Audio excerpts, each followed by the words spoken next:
Hello, my dear friend of sleepy history. Let's all Welcome to the live era when together humans forever. officially started acting fancy. Goodbye, cave life. Hello, straw hut with 2 hearts and a field of potatoes. What year, you ask? Oh, just around 10,000 years ago. That magical time when our ancestors stopped running after dinner and started growing it. No more chasing mammoths like unpaid interns. Now it's, hey babe, I'm done being wild. Wanna build a village? I draw. Instead of munching on exist. random Kabuka. berries Don't and eat tripping glowing on mushrooms. mystery mushrooms. Shout out to the first stoner generation. We started farming, aka How to Not Starve in Winter. Beginner edition. From free-for-all I wanted romance was a with potato. smell of flour. Sniff if you want. We invented family, property, and whose turn to do the dishes fights. Progress, debatable, hilarious, always. Civilization basically began with one clumsy accident. Oops, a seed Get back to fell. work. It grew a plant. Industry booms. Should we stay here forever? And just like that, we unlocked the era of crops, neighbor drama, and village gossip deluxe. Welcome to 10,000 BCE. 1. From raw meatballs to registered marriage. Time to reboot your life. Congratulations, traveler.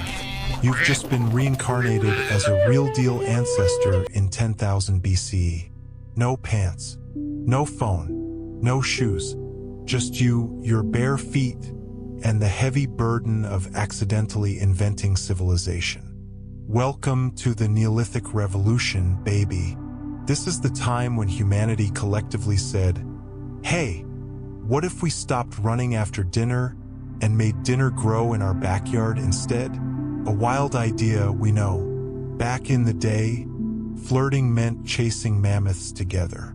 Now, if you want to impress someone, you better have a wheat field, a mud hut, and maybe a cute little goat. You're no longer just someone's hot cave date, you're applying to be their landlord. Instead of living in a squad of 10 people sharing one campfire and 0 boundaries, now you're thinking of settling down. You know, picking a patch of dirt, fencing it off and calling it mine. Because nothing says romance like arguing over property lines. So buckle up or, well, tie your loincloth tighter. You're about to accidentally create villages, agriculture, pottery, and eventually, the nightmare known as bureaucracy. And it all started because you got too lazy to chase a deer. When farming was sexy. Let's rewind. You're hungry. Again. The hunting party missed that antelope. And the only thing left in your stomach is a sad memory of last week's berries. You're sick of playing hide and seek with saber-toothed cats just to get dinner. Your feet hurt. Your stick is dull. And honestly, you're just not in the mood for cardio today. So you look down at that one tiny wild wheat plant, and it hits you. What if food just grew here? Boom. Agriculture is born. At first, nobody takes you seriously. Your neighbor Ugg still thinks berries are life. But after a few weeks, you've got a mini garden going, and suddenly everyone wants a bite. You become the influencer of your village. Dirt under your nails, crop top, literally a crop, and a fan base of 5 hungry kids and a goat. You invent farming the way we invent kitchen hacks today by being lazy and desperate. But wait, it gets better. You soon realize you need to store food, so you invent pottery. Then someone breaks your pot and you invent revenge, and law, and marriage, and property disputes. Your mud hut becomes a hotspot.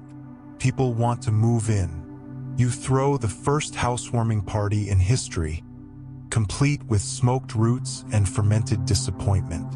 Suddenly, life isn't just surviving, it's thriving, but also complicated.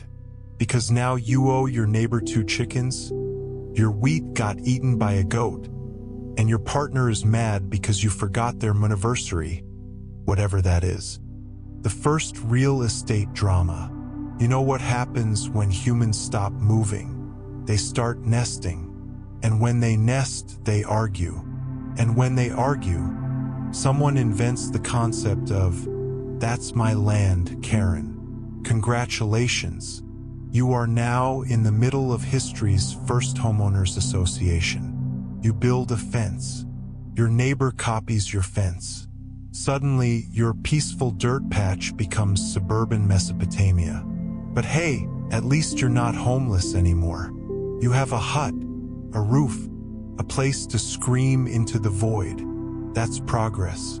Before, you used to sleep under the stars with wolves circling your camp. Now, you sleep indoors, argue with your partner about firewood chores, and worry about rain taxes, which don't exist yet, but give it 3,000 years. You also realize that having a house means people expect things from you. Cleanliness, organization, that weird new pressure to settle down with someone just because they help sweep the floor. Love used to be, "Hey, we survived the winter. Let's make babies." Now it's, "Do you even contribute to this household? My parents say you don't even till properly." Welcome to monogamy and property rights, all because you stopped being a nomad and got emotionally attached to your vegetable garden. And just like that, you've changed the world forever. Not because you were a genius, but because you were tired of being hungry, wet, cold, and alone in a smelly cave. You planted some seeds, built a roof, got into the first argument over chores, and gave birth to a thing called civilization. So next time someone posts their cute house with #homestead_vibes or rants about rent on TikTok, remember, it all started with you, in a loincloth, arguing over millet. This is episode 16, the first wedding in human history. Stay tuned, because next we'll discover how religion, gender roles, and the eternal hell of village gossip were born. 2. The accident that grew into dinner. Oops, I dropped a seed. Wait, is that tomorrow's lunch growing back? Congratulations. You're still alive in 10,000 BCE. You've mastered the art of chasing animals until either they die or you do.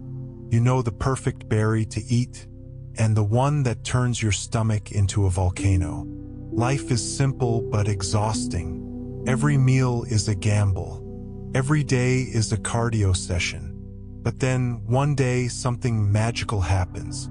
Not magic like fire or lightning or when that guy in your clan somehow clapped with one hand. No, this was a different kind of spell. It all started when you, a busy prehistoric multitasker, were walking around munching on some mystery nuts. One slipped from your hand, plop, into the dirt. But you were too hungry to care. You forgot it. You moved on. A week later, you came back to the same spot and, plot twist, there it was. The nut had become a plant. A baby version of the snack you just ate. Your brain short-circuited. Wait, food can just grow back in the ground while I nap. Thus began the era of strategic laziness. Farming, the fine art of dropping something, leaving, and hoping it turns into dinner. From hunter-gatherer to hunter of sunlight, you went home, read, a slightly dry cave, grabbed your clan, pointed at the miracle sprout, and declared in the loudest grunt possible, "Me drop food, food come back. Me genius." The clan was skeptical, mostly because your last invention was wearing rocks as hats. But they gave it a shot, and slowly, painfully, beautifully, agriculture was born. Gone were the days of chasing deer into heart attacks. Now you could plant stuff, hang out, and only run when a neighbor tried to steal your grain. Let's be honest, early farming was chaotic. You didn't have fertilizers, irrigation, or that one guy on YouTube who teaches hydroponics in his apartment. You had a stick, your plow, a rein, your only friend, and blind optimism. You buried seeds like they were gossip, waited for weeks, and either celebrated a feast or blamed the clouds for your hunger. But over time, it worked. You figured out which seeds like sun, which soil is too sassy, and that goats eat literally everything, including your hopes and dreams. From "I'm hungry" to "I'm a farmer," one of the greatest human plot twists wasn't fire. It wasn't tools. It was chilling. Agriculture made chilling a legitimate survival strategy. Before, wake up, chase mammoth, get trampled, maybe dinner. After, wake up, water crops, eat last month's carrots, nap. Farming didn't make us lazy. It made us efficiently lazy. It allowed the human species to finally pause, take a breath, and ask life's big questions. What if I invented soup? What if we didn't move every 3 days? What if we put seeds in a row, not just chaos spread them like popcorn? This shift was so dramatic, it should have had a Netflix docuseries. Neolithic, from spears to spades. Starring you. Organic before it was cool. Here's the thing, you didn't know it yet, but you were doing organic farming before Whole Foods made it sexy. No chemicals. No GMO, just dirt, sky, gut instinct. You composted without knowing the word. You rotated crops because the last one randomly died. You were sustainable because you literally had no other option. You were the blueprint for every eco-influencer today. Just living off-grid with my 3 goats, 2 gourds, and a homemade stone blender. The first FOMO. The neighbors saw your crops and panicked. Wait, they don't have to chase food anymore? They just wait for it? Suddenly, being a hunter was out. Farming was in. All the cool caves were talking about it. But like any good trend, it came with problems. You had to guard your plants from hungry freeloaders. Some seeds just gave up halfway. Wild animals thought your field was their new buffet. Still, it was worth it. For the first time, you had extra food. Time to make pottery or bad sculpture art. And enough leftovers to trade with that one weird guy who kept inventing hats out of bark. The ultimate glow up, from hungry to homey. And so it began, the end of the nomadic eat-and-run lifestyle. No more wandering with a spear and a vague hope. You stayed. You planted. You waited. You invented patience. And then, accidentally, civilization. Because once you stay in one place long enough to grow wheat, you start to think, what if we built a little house? What if we stored these grains in something clayish? What if we had neighbors? And boom, human history took a whole new turn. Closing thoughts from your inner farmer. Let's honor this moment. The moment your ancestors chose to plant food instead of chase it. The moment they said, running is exhausting. Let's sit. Let's sow. Let's grow. They didn't just invent farming. They invented weekends. Because behind every tomato was someone who once dropped a seed, forgot about it, and came back to find lunch growing from the dirt. 3. Building a home and accidentally inventing real estate. From rain shelter to property drama. Let's rewind to when roof over your head literally meant a giant leaf. The accidental invention of home sweet home. So there you are, 10,000 BC. Your back hurts from sleeping on rocks, your cave smells like wet mammoth, and your neighbor just got eaten by a bear who really didn't respect private property lines. One day it rains, again, and you, being a genius in a mammoth skin loincloth, stack some branches and grass into a lil something to keep your head dry. Congrats, you just made the first proto-house. Does it leak? Yes. Is it cozy? No. Does it impress the person you like? Surprisingly, yes. Because in a world where everyone's still squatting under trees, a roof means commitment. First, it was just to stop the rain. Then she moved in. Then her cousins moved in. Then I had to build a second hut. Now it's a village. How did I get here? From temporary shack to this is my address now. At first, homes were just campouts with slightly more dignity. But staying in one place made everything easier. The food grew outside. You didn't have to chase your chicken 10 kilometers. Your kids stopped asking, "Are we cave hopping again today?" And once someone figured out fences, it was game over. Suddenly you had boundaries. That was your dirt, your sheep, your smelly mud wall with weird cave art. Boom! Property was born. Then came upgrades. The roof that didn't collapse during wind. A clay floor that didn't swallow your sandal. A pen for your goats. The garden. The mailbox. Okay, fine. A rock where people left gossip. And naturally, you started naming things. Welcome to OG's hut. No hunters allowed after sunset. Beware of chicken. From shelter to status symbol. Somewhere between the 50th mud brick and the first handmade wind chime, your house became a vibe. It wasn't just about survival anymore. It was style. You decorated. You bragged. "Hey, bro, did you see my cousin's hut? Dude's got 2 doors. And a chimney that almost works." People started showing off their homes like ancient influencers. Check out my fire pit aesthetic. Hashtag blessed with new straw roof. Just built a fence. Now my goats don't ghost me. Suddenly, you weren't just surviving. You were settling. And that was a cultural revolution. Installed. The real plot twist? You weren't planning to stay. It was just a shack to nap under. But the plants grew. The animals stayed. The partner didn't leave. And the vibes were good. So you stayed. So did your cousins. And their cousins. And that one guy who never showered but somehow always had firewood. And that's how your little shack became a settlement. With people. And fences. And drama. You accidentally invented neighborhoods.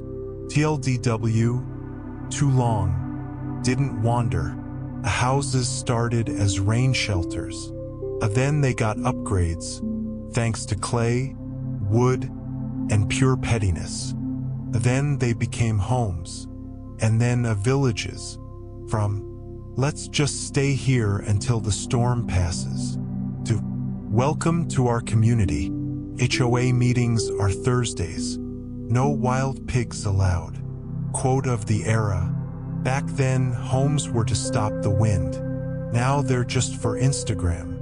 For the birth of bowls, grindstones, and gourmet chaos. Enter scene, around 9,500 BCE, somewhere muddy. Hi, it's me again, your favorite loincloth-wearing, slightly smoky-smelling ancestor. So, the other day I was just vibing. Minding my business, playing with a lump of dirt like any emotionally stable prehistoric adult would. And then, I dropped it, right into the water. Classic me. But instead of panicking, like last time when I thought a frog was God, I poked it, shaped it, made a cute little thingy, for fun. And because I had 0 hobbies other than not dying, I tossed it near the fire. Cue dramatic pause. The next morning, that mud blob was hard, solid, like a shell but make it artsy. I stared at it for a long time like, what in the ancestral witchcraft is this? And then it hit me. I had invented the bowl. Bowl? Bowl. Now look, I didn't mean to revolutionize dining culture. Okay? I just wanted to stop holding nuts and berries in my armpit while running from saber-toothed squirrels. But suddenly, everyone in the clan was like, "Wow, your leaf salad in that dirt circle hits different." Even the elder started asking me to make him a taller version for drinking fermented mammoth juice. I was like, "Say less, king." And just like that, we were in the Neolithic kitchen era. No cookbook, no plating aesthetics, just raw innovation and slightly burnt hands. Enter the grindstone. We didn't stop at bowls. Oh no. One day, this other genius in the tribe, let's call him Hot Rock Larry, was tired of biting raw grains with his 3 good teeth. So he smashed them between 2 stones, ground them down. Boom, flour. We didn't know what to do with it yet, so we just sniffed it for 3 weeks. But then someone dropped it in water. Again. We're very clumsy, but somehow divinely guided. Next thing you know, we're making grain mush that doesn't break your molars. We weren't just surviving anymore. We were seasoning. From tool to taste. Once we had containers and mush, we got bold. Someone grilled a rat inside a clay bowl and called it soup. Another tried crushing herbs for flavor and accidentally invented pesto. Even baby ancestors were out here putting bugs on skewers like tiny Michelin chefs. Suddenly, every meal was a performance. We started showing off. "Hey girl, wanna see my symmetrical bowl collection? My grindstone's rounder than his." Just saying. Food became flirtation. Clay became culture. We were no longer cave goblins hoarding berries. We were proto-foodies with flair. Ancestor wisdom. Let's take a second to appreciate how wild this was. We went from, "Let's smash this with a rock," to, "Let's store our chia seeds in handcrafted earthenware that matches our fire pit aesthetic." Back then, we made pottery to hold millet. Today, people pay $40 for clay mugs that say live, laugh, love, and hold oat milk. We had no detox smoothies, no blender, no air fryer, but we invented the vibe. As I always say, the first bowl was for grain, the second was for love. Next up, with our clay pots, grindstones, and surprisingly spicy mammoth stew, we were finally ready to settle down for real. Our diets were stable, our cravings were complex, our kitchens were portable. And when you've got bowls, you need cabinets. When you've got cabinets, you need walls. And when you've got walls, congratulations, you've unlocked the prehistoric starter home. Stay tuned, because next, we're building something called a neighborhood. And yes, the HOA will be invented by the same ancestor who once banned cooking sardines inside the communal hut. TLDR, from mud to magic. Dropped mud in water. Accidentally created the first bowl. Invented grindstones 'cause raw wheat is a scam. Made proto-soup. Accidentally seduced people via food. Basically invented kitchen culture, food sharing, and ancestral soft life. All because someone played with dirt and got hungry. And that, dear descendants, is how we went from dirt to dinner party. 5. The first love and wedding in human history. Estimated year, 500 BCE. Location, somewhere with too much mud and not enough privacy. Dear diary, today, something strange happened. I met a girl. Not met, like passed her on the hunting trail and grunted politely. No, I met her. As in, I was sprinting across a muddy yam patch, chasing our runaway goat. We don't have a word for goat yet, so we just call it angry grass dog, and accidentally trampled the roots of a nearby family's farm. That's when she looked at me, and I panicked. So I blurted the first thing that came to mind. Sorry, Your yam field attacked me first. Also, your nose is symmetrical. She didn't kill me. She laughed. Love in the time of root vegetables. We started seeing each other. At first, it was all very prehistoric. A sharing leftovers by the fire. A walking her home while pretending not to smell like mammoth. A complimenting her pottery skills like, "Wow, this bowl really holds stuff." Back then, flirting meant hunting the biggest animal and casually dropping it near her cave. Or bringing her fermented fruit and acting like you totally didn't leave it behind a rock for 3 days on purpose. One night, she invited me to meet her family. Her dad only grunted once, which I think means approval. Her mom offered me something crunchy that might have been roasted bark. Tasted like commitment, from fur coats to farmland. We had the conversation. Not what are we, because that wasn't invented yet. But she did say, "So, you have land now, a patch of barley and 2 chickens that hate each other. Are you thinking about nesting?" I took a deep breath, and I gave her the ultimate gesture of Stone Age romance. "I'll build you a fence, not just any fence, a straight one, with corners." She gasped. "You'd do that for me? And I'll share my storage pot. The big one, the dry one," she cried. It was beautiful. The first wedding, that we remember anyway, the whole village came. One guy played music on a hollow bone flute. Another danced aggressively while shaking a bag of seeds. Our priest, just the oldest man in the tribe, yelling, "You two stay together or else," before falling asleep. Gifts included a basket of fermented berries, the decorative rock, a live duck that no one could catch.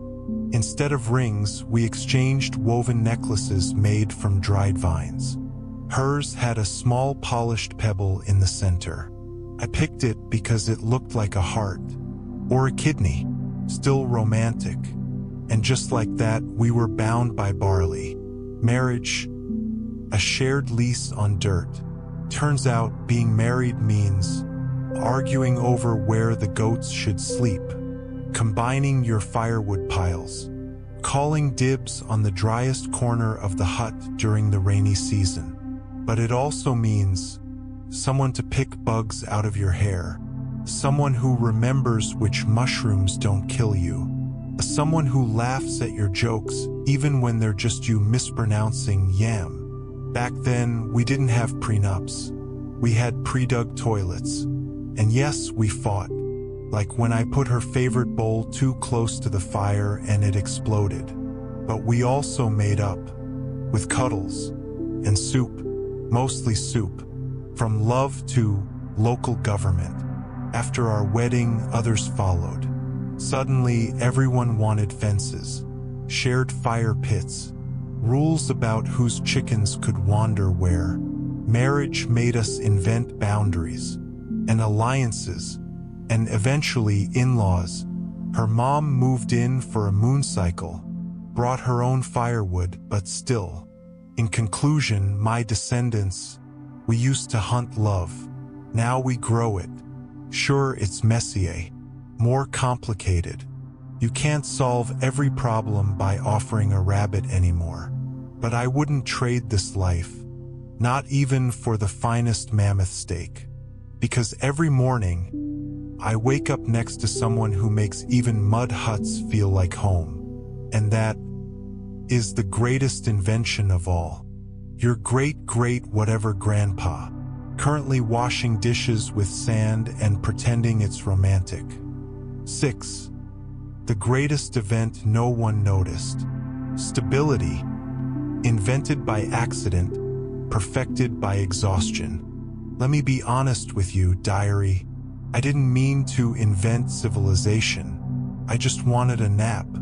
Back then, I wasn't some visionary in a fur cape drawing blueprints.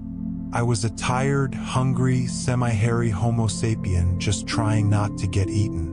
If you had told me Hey buddy, that little garden you made is gonna lead to cities, taxes, and in-laws. I would have thrown a tuber at you and walked away limping, because I probably just stepped on a thorn. But somewhere between chasing mammoths and chewing raw roots, something shifted. We stopped moving. We stayed. We settled. We built huts that didn't blow away. We planted things that didn't run. We cooked stuff that didn't poison us. Well, most of the time. And for the first time in the entire history of life on Earth, a species looked around and thought, this is kinda nice. We didn't plan it. We were just tired. You want a poetic explanation? Sorry, there wasn't one. It wasn't a grand strategy meeting. There was no TED Talk. No one stood up and declared, fellow apes, today we invent civilization. Nah, it was more like, hey, remember that spot where we found the sweet roots? Yeah, let's go back. Why? Because my feet hurt and your uncle got eaten last time we moved. Fair. Boom. History. They'll call it the Neolithic Revolution. Sounds epic, right? Like there should have been fireworks and some guy in a toga giving a speech. Nope. It was more like, oops, I dropped a seed. Oops, it grew back.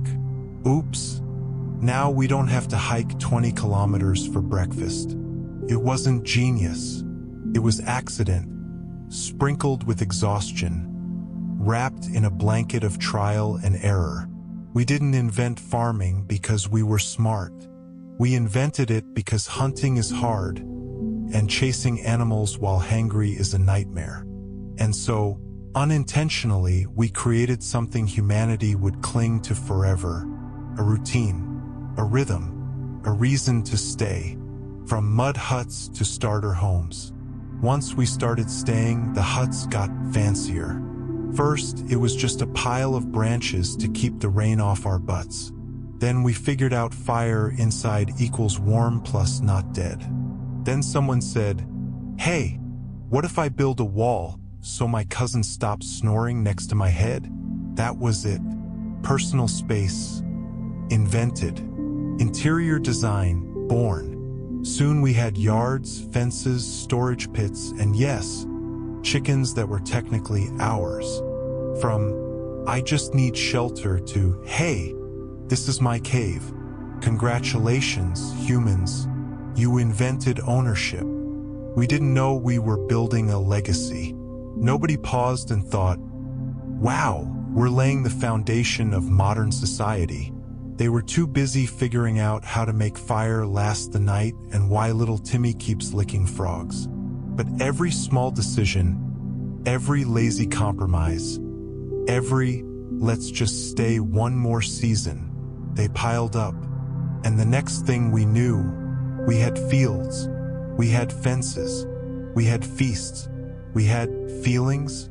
Because when you stop running for your life 24/7, your brain suddenly has time for stuff like, what if I'm not good enough? Or, she smiled at me. Does that mean she wants my barley? Tragic. Beautiful. Human. Meanwhile, in the future, fast forward a few thousand years and guess what? You're living in a concrete box with air conditioning, swiping on strangers and Googling, why am I sad even though I have snacks? You complain about traffic, slow Wi-Fi, and how your oat milk latte isn't frothy enough. Meanwhile, your great-great-great ex-100 grandma once got chased by a saber-toothed cat for existing. She tripped in the mud and survived by playing dead. She deserves a Netflix series. You get therapy and a gym membership. But here's the twist. She made you possible by not giving up.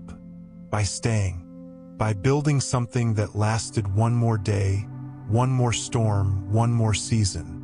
She didn't know what civilization meant. She just knew she wanted her kid to eat something that didn't scream first. So here's to the sleepy genius of our ancestors. They didn't want to be remembered. They wanted a dry bed, a safe fire, and maybe someone to laugh with. But in trying to survive, they created comfort. In looking for rest, they created routine. And in planting one stupid little seed, they grew us all. So if you ever feel lost, overwhelmed, or like you're just getting through the day, remember, that's what built the world. Progress isn't always a bang. Sometimes it's a yawn, a sigh, a barefoot step into muddy soil that says, this'll do. Final quote for the group chat. Thank you to my ancestors for getting tired of hunting, settling down, and accidentally inventing stability. Without you, I'd still be chasing goats in the rain. Instead, I'm chasing deadlines with bubble tea in hand. Amen. Pass the snacks. Let's close the chapter on the Neolithic era, not with a drum roll, but with a soft chuckle and a nap. Because in the end, that's what civilization really is. One long, very tired, very stubborn nap that never ended. The Let's first all city live boys, together the forever. empire of early life and power. 1. The first city boys. From cavemen to debt slaves, one bad roommate decision at a time. Back then, you lived in a cave. You had silence, stars, and a solid chance of being eaten by a bear. But at least you could poop in peace. Then one day, some overly ambitious caveman stood up and said, "Bro, what if we all lived together? Like, forever. Congrats. You just invented the city and said goodbye to sleep, privacy, and breathable air." Birth of chaos, aka urban planning. First came Uruk, then Eridu, then Mohenjo-Daro, and boom, suddenly there were neighborhoods with names like Fish Street and West Cow Alley. You went from hunter-gatherer to guy who sells onions in District 3. Water, communal, food, shared, toilets, missing, personal space, concept not invented yet. You could hear your neighbor cough. Through 3 walls of mud, people thought building cities would bring order. Instead, it brought the first recorded passive-aggressive drama. Someone left mammoth meat out overnight. Again. And let's not forget, kids screaming 24/7. Goats in the kitchen. That one uncle who thinks he's a musician and won't stop hitting pots at 2 a.m. The first city boys in 3000 BCE weren't sipping matcha and ghosting girls. They were ghosting responsibility and inventing taxes. The first city boy was obsessed with irrigation, kinda into math, owned a goat, probably cheated in barley trade. He flexed with, "I own a 2-room mud hut. My field drains faster than yours. I paid my grain tax on time. Forget red flags." These men built entire civilizations just to avoid doing chores alone. Sharing food sounds great until you realize you're also sharing dishes, diseases, and one bucket for pee.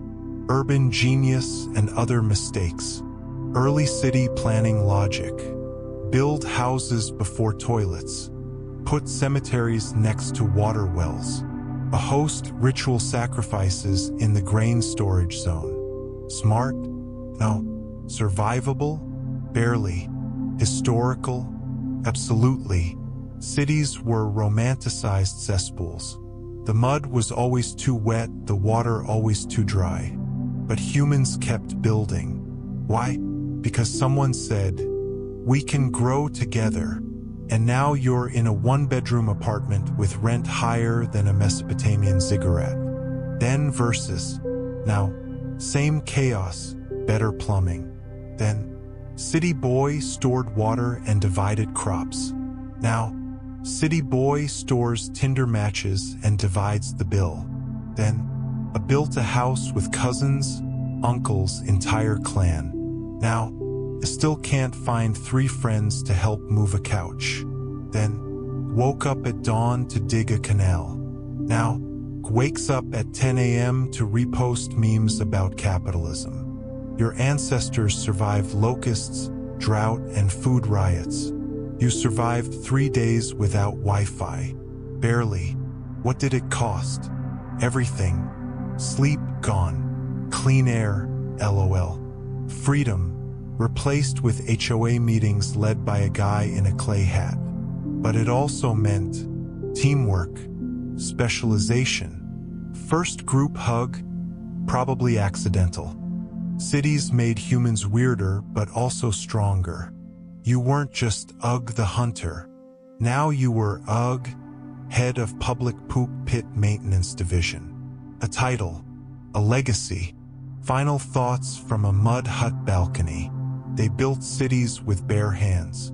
And we complain about elevator music.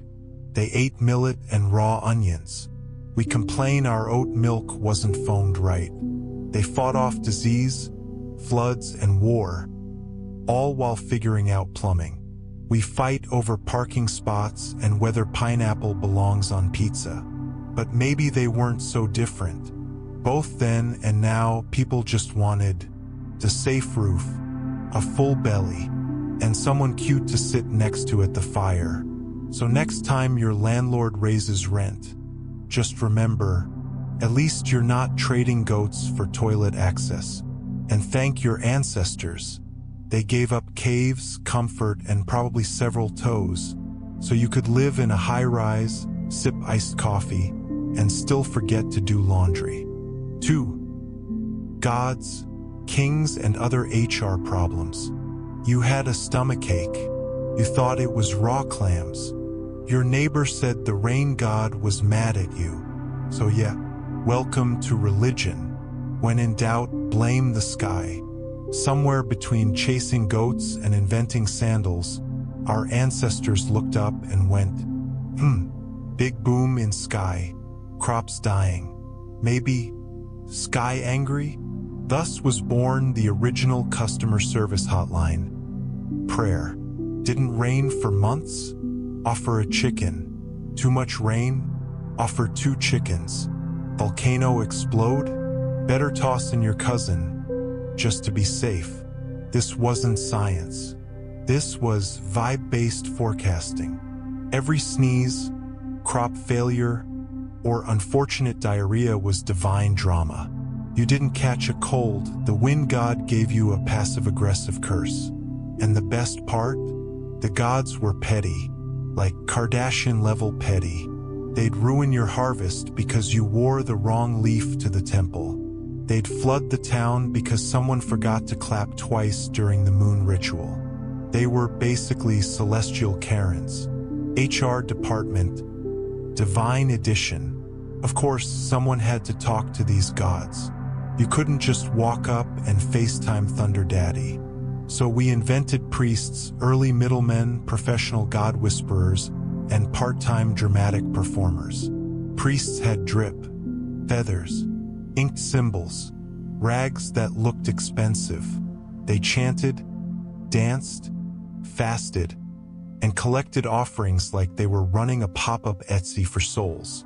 And they had power. You want rain? Pray through me. You want to not get smote? Leave me a goat. Religion was now less about belief and more about, have you subscribed to our deity's Patreon yet? Enter the king, employee of the month, forever. Eventually, one priest had a brilliant idea. What if I said I was born from the sun? Boom. Now I'm not just your local prophet. I'm the living will of the gods. And so the first kings showed up. Not voted in, not chosen, anointed by thunder itself. Congratulations. You now live under a guy who believes his bald head glows because it's kissed by divinity. From here, civilization leveled up in delusion. The king sat on a throne. The priest said, yes, that's sacred. The farmer gave away grain to feed the palace goat. Everyone else? Underpaid, overworked, still waiting for that rain. It was the world's first corporate ladder, but the ladder was made of peasants. Belief systems, powered by fear and vibes. Let's be clear, these early gods weren't cute Disney deities. They were moody, violent, and way too invested in your love life. You couldn't fart without offering incense. You couldn't marry without 3 ceremonies, 5 sacrifices, and a full moon clearance. And hell yes, they were watching you.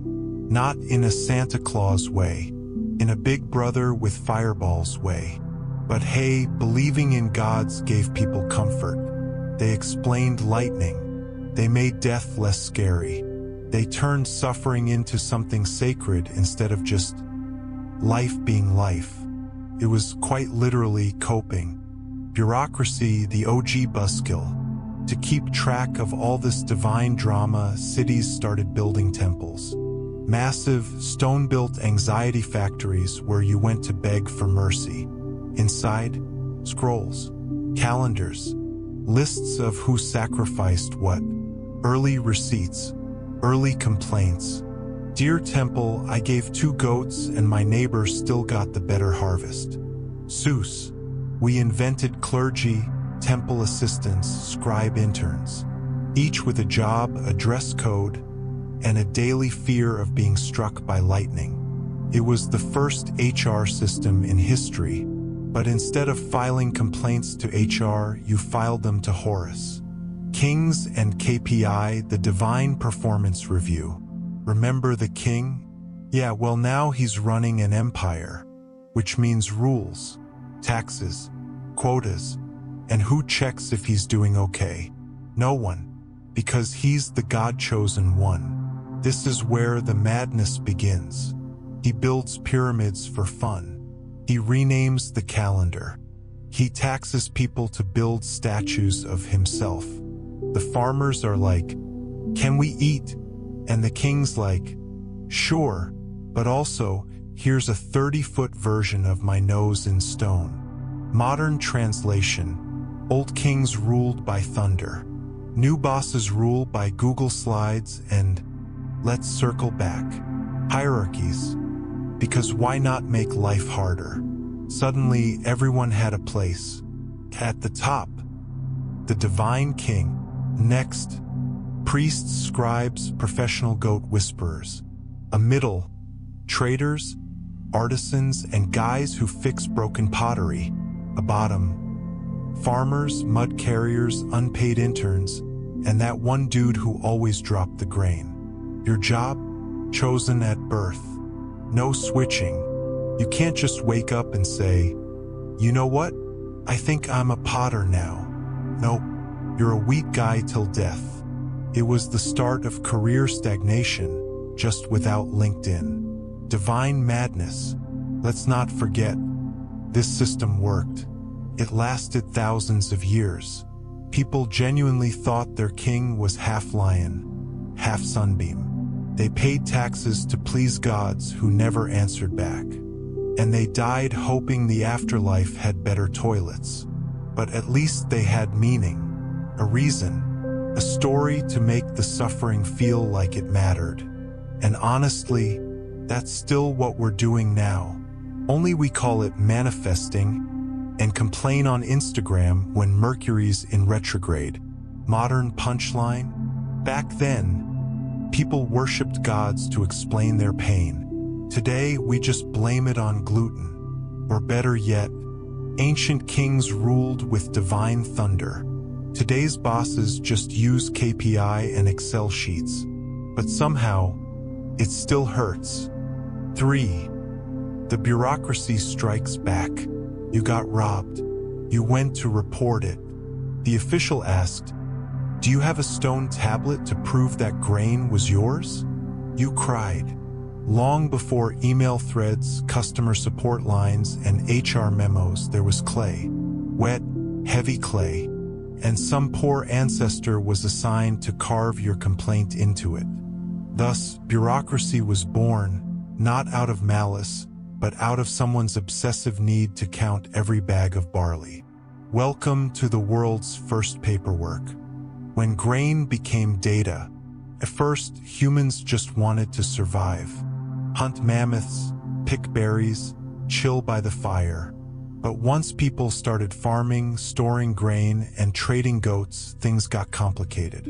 Who owns which pile of wheat became a life or death question. So, in ancient Mesopotamia, they invented writing not to write poems, but to log how many sheep Bob gave Steve. Dear future archaeologists, this cuneiform tablet confirms. Steve owes me 3 goats and 1 awkward apology. Bob, 3000 BCE. These early records were mostly receipts. Literal receipts, pressed into wet clay with pointy sticks.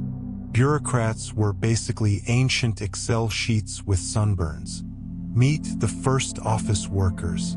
Imagine your job is to sit in a mud hut all day, squinting at tiny triangles someone scratched onto clay slabs. That's your life.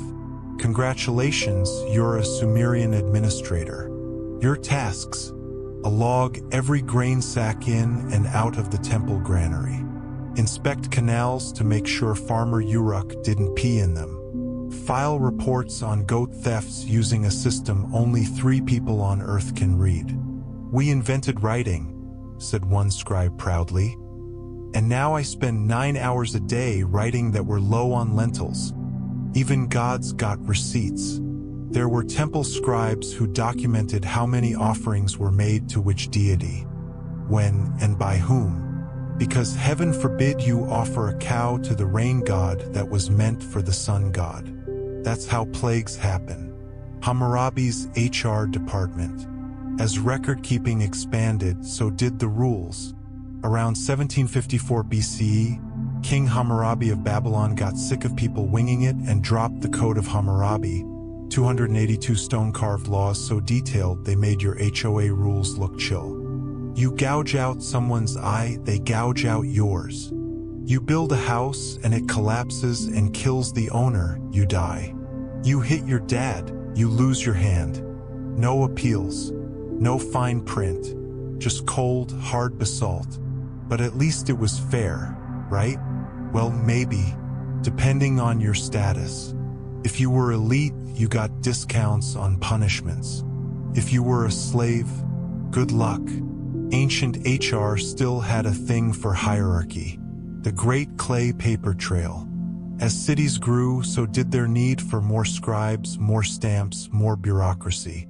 Officials began managing tax collection, because nothing says civilization like enforced tithes. A census records to count how many mouths they could tax. A canal schedules to prevent civil war over irrigation. Even toilets were registered. Someone in ancient Mohenjo-Daro probably had the job of checking if the drainage system got clogged with divine offerings or just poop. And yes, people did complain about it. In the ruins of ancient cities, archaeologists found graffiti like, "The king takes my wheat, my wife takes my peace, may the gods take me soon." So relatable. Bureaucracy then versus now. Back then, you filed your complaint on clay. Now you submit a PDF. Both get ignored. Ancient officials wore linen robes and sandals. Today's wear suits. The blank stare is identical. Babylonian astrologers told you the gods would smite you for unpaid taxes. Your accountant tells you the IRS might. And remember the Code of Hammurabi? Honestly, some parts would still work. Late to the Zoom call again? Off with your mic privileges. Delivered lukewarm coffee to the king? Into the canal you go. The true power behind civilization. It wasn't kings, not warriors, not even gods. It was Carl the clay scribe, muttering under his breath while stamping your barley quota. Thanks to people like him, cities didn't collapse into chaos most of the time. Infrastructure worked, sort of, and your ancestors didn't murder each other over irrigation ditches. At least not every week.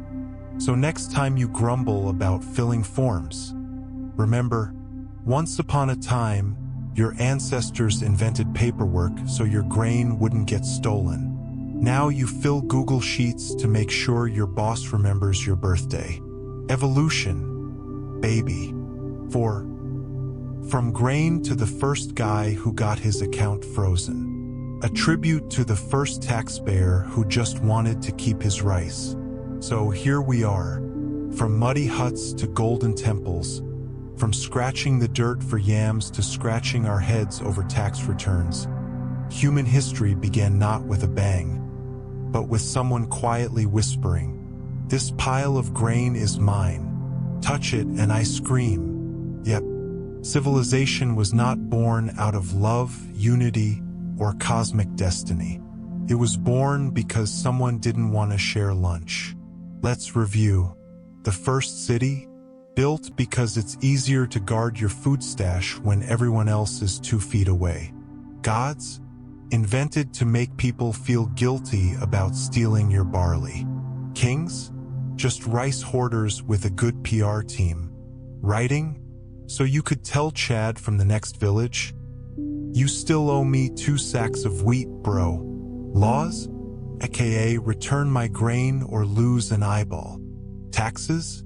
The spiritual ancestor of subscriptions you forgot to cancel. Honestly, the first civilizations were just organized paranoia. Someone worried their grain might get stolen, so they built walls, then hired guards, then made up gods to scare the thieves, then told everyone the gods loved them more. Boom, now you're a king. And to make sure everyone followed the king's divine spreadsheet, you needed laws, scribes, clerks, water inspectors, poop inspectors. No joke. Ancient Mesopotamia had actual sewer supervisors. And just like that, bureaucracy was born. So next time you're at the DMV and someone says, "We can't process this without the original document," remember, that attitude has 5,000 years of history behind it. You're not being tortured. You're experiencing culture. At its core, all this mess, cities, gods, thrones, bureaucrats with clay tablets and Bluetooth headsets, boils down to one universal emotion: greed. With paperwork, we didn't build civilization because we dreamed of progress. We built it because someone once looked at a pile of millet and said, "Mine, not yours. Get your own damn farm." So here's to you, ancient city boy. Thanks to your obsession with food ownership, we now have landlords, taxes, and HR policies about lunch theft in the break room. You wanted to keep your grain. Now we work for salaries. The cycle is complete. Congratulations.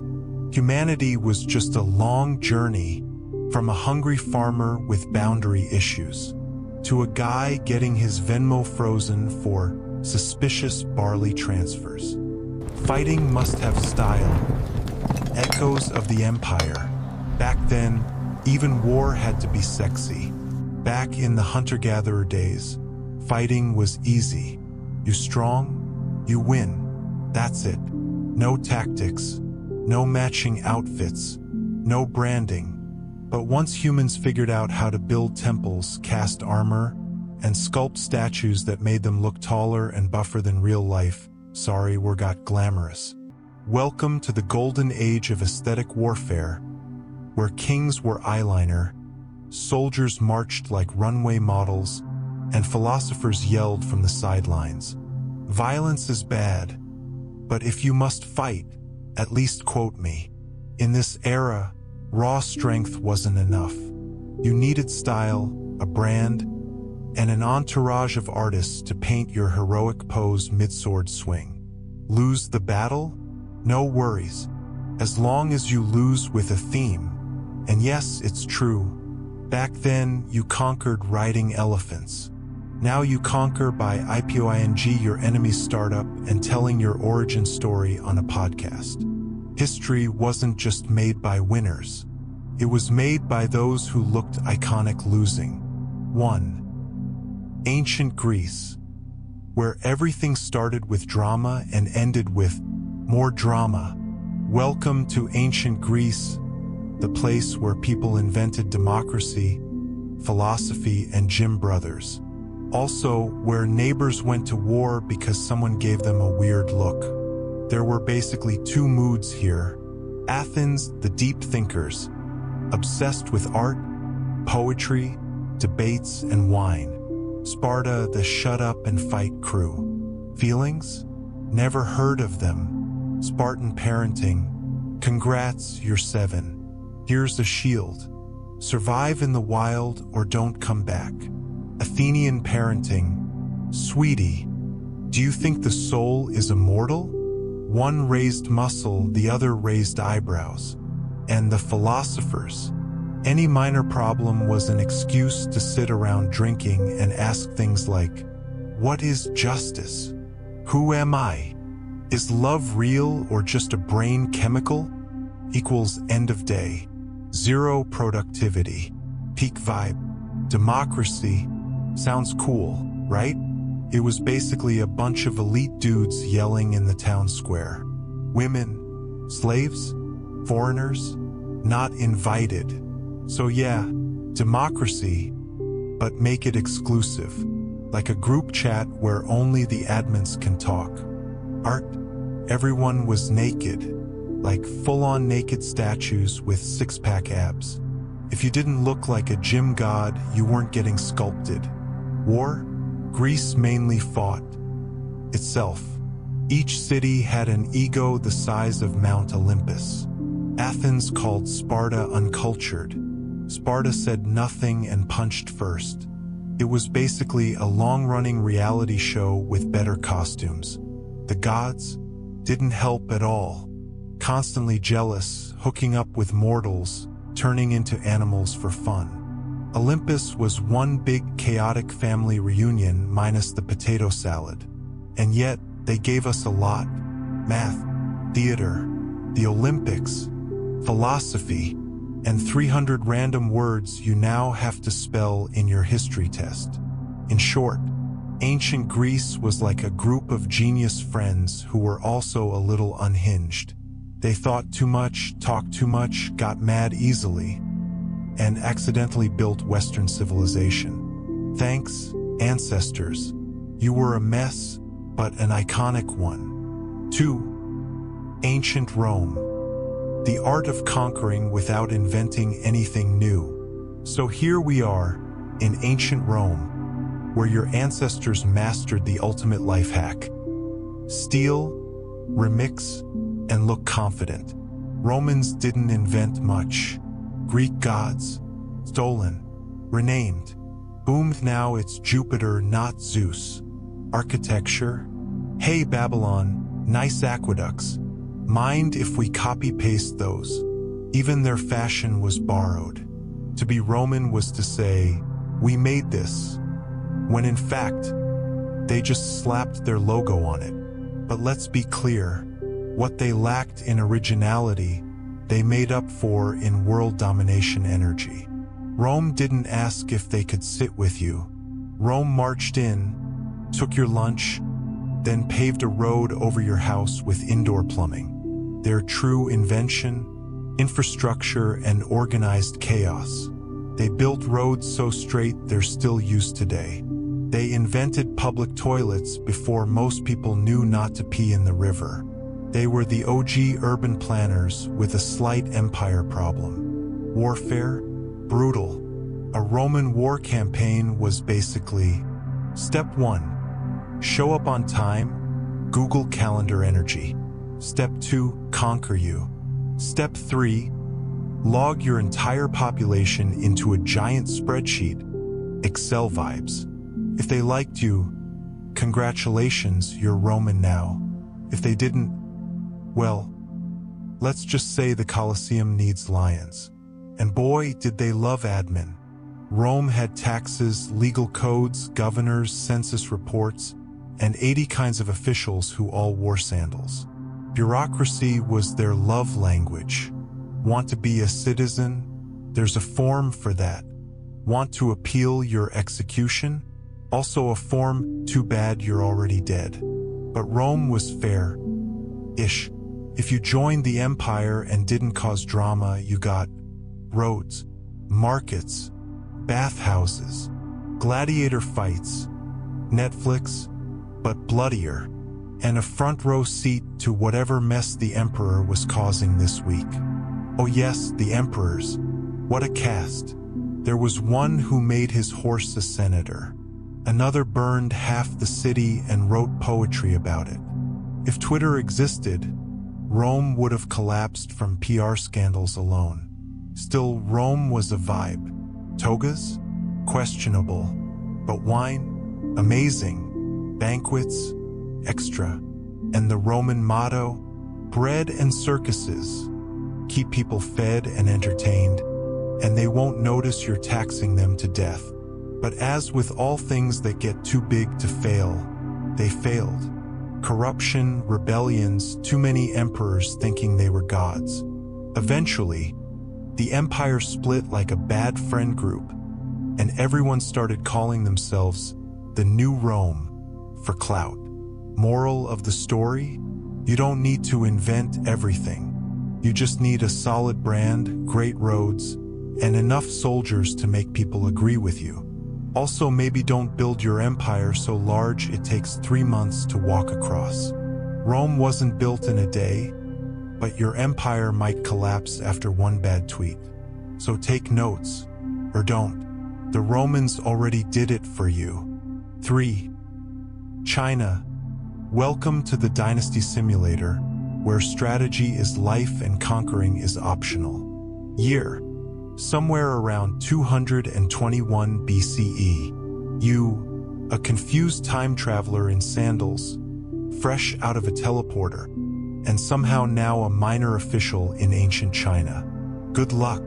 So you thought ancient civilizations were all about swords, screaming, and stealing land like it's a game of Risk? Cute. Welcome to China, babe, where conquering isn't the vibe.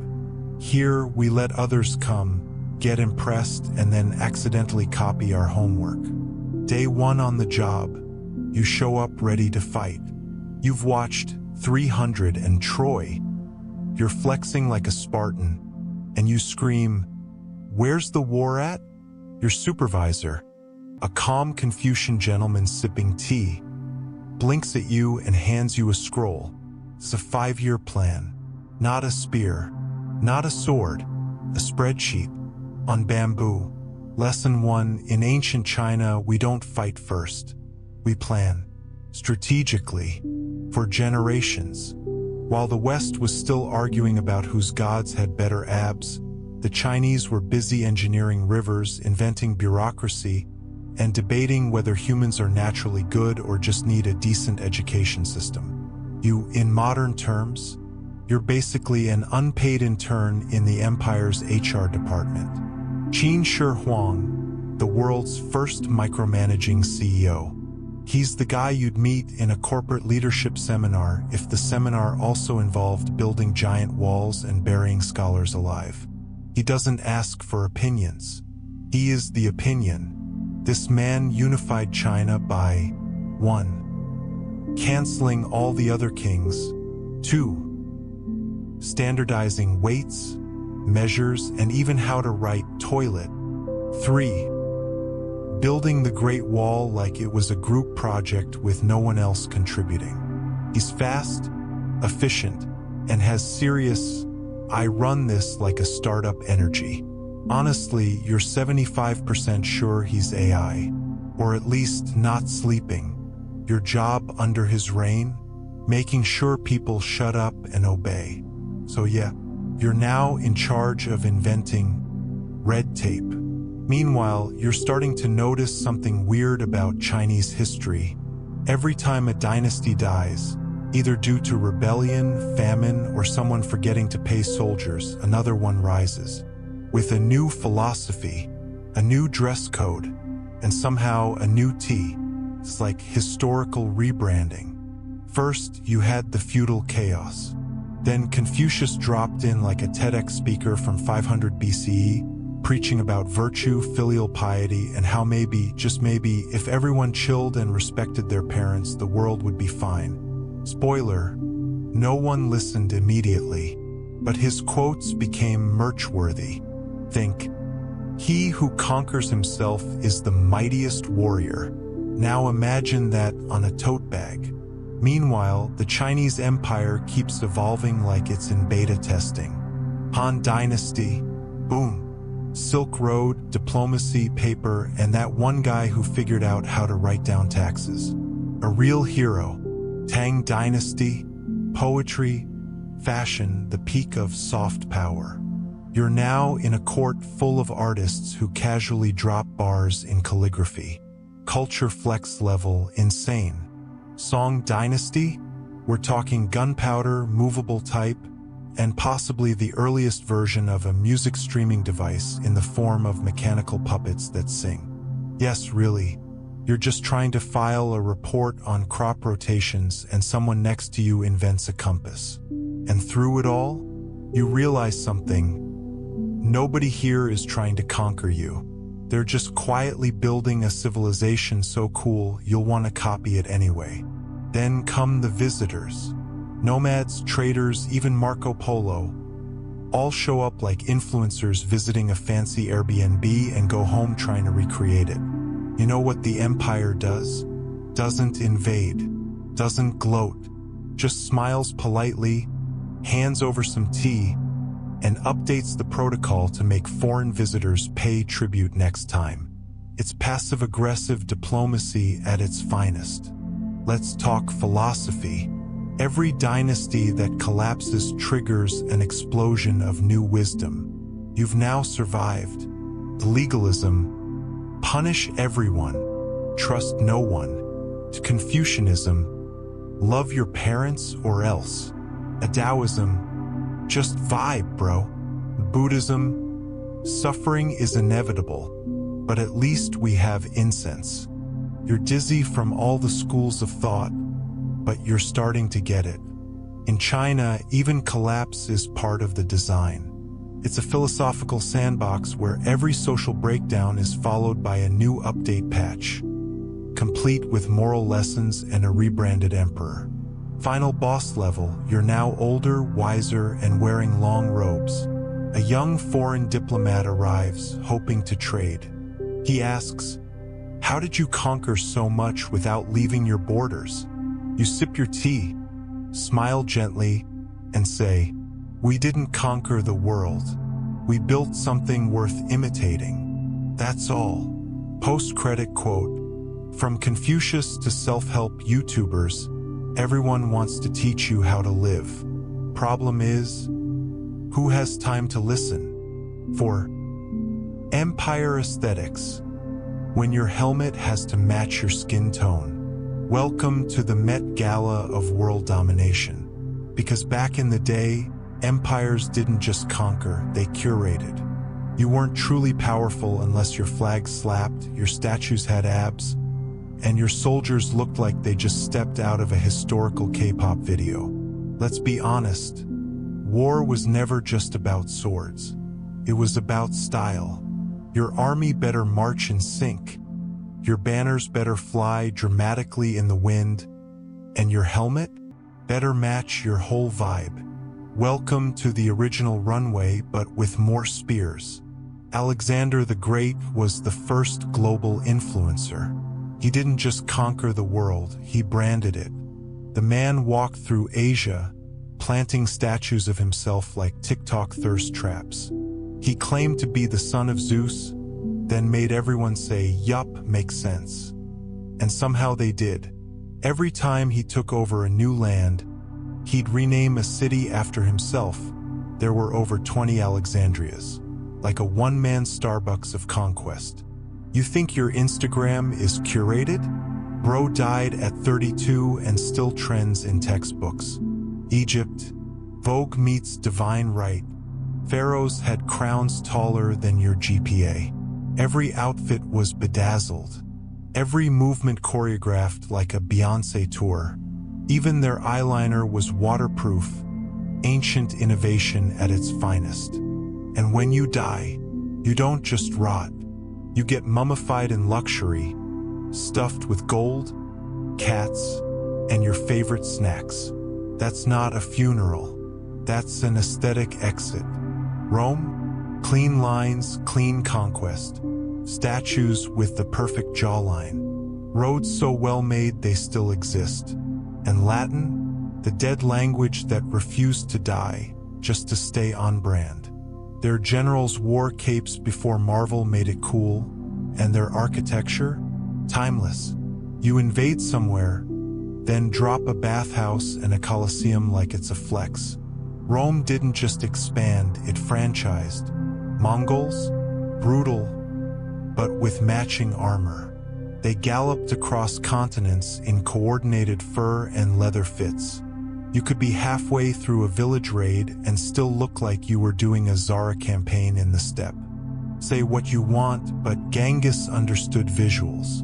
Every arrow had intention. Every conquest, a color palette. Bottom line, empires didn't just win. They went viral. Before Instagram, they carved their selfies into mountains.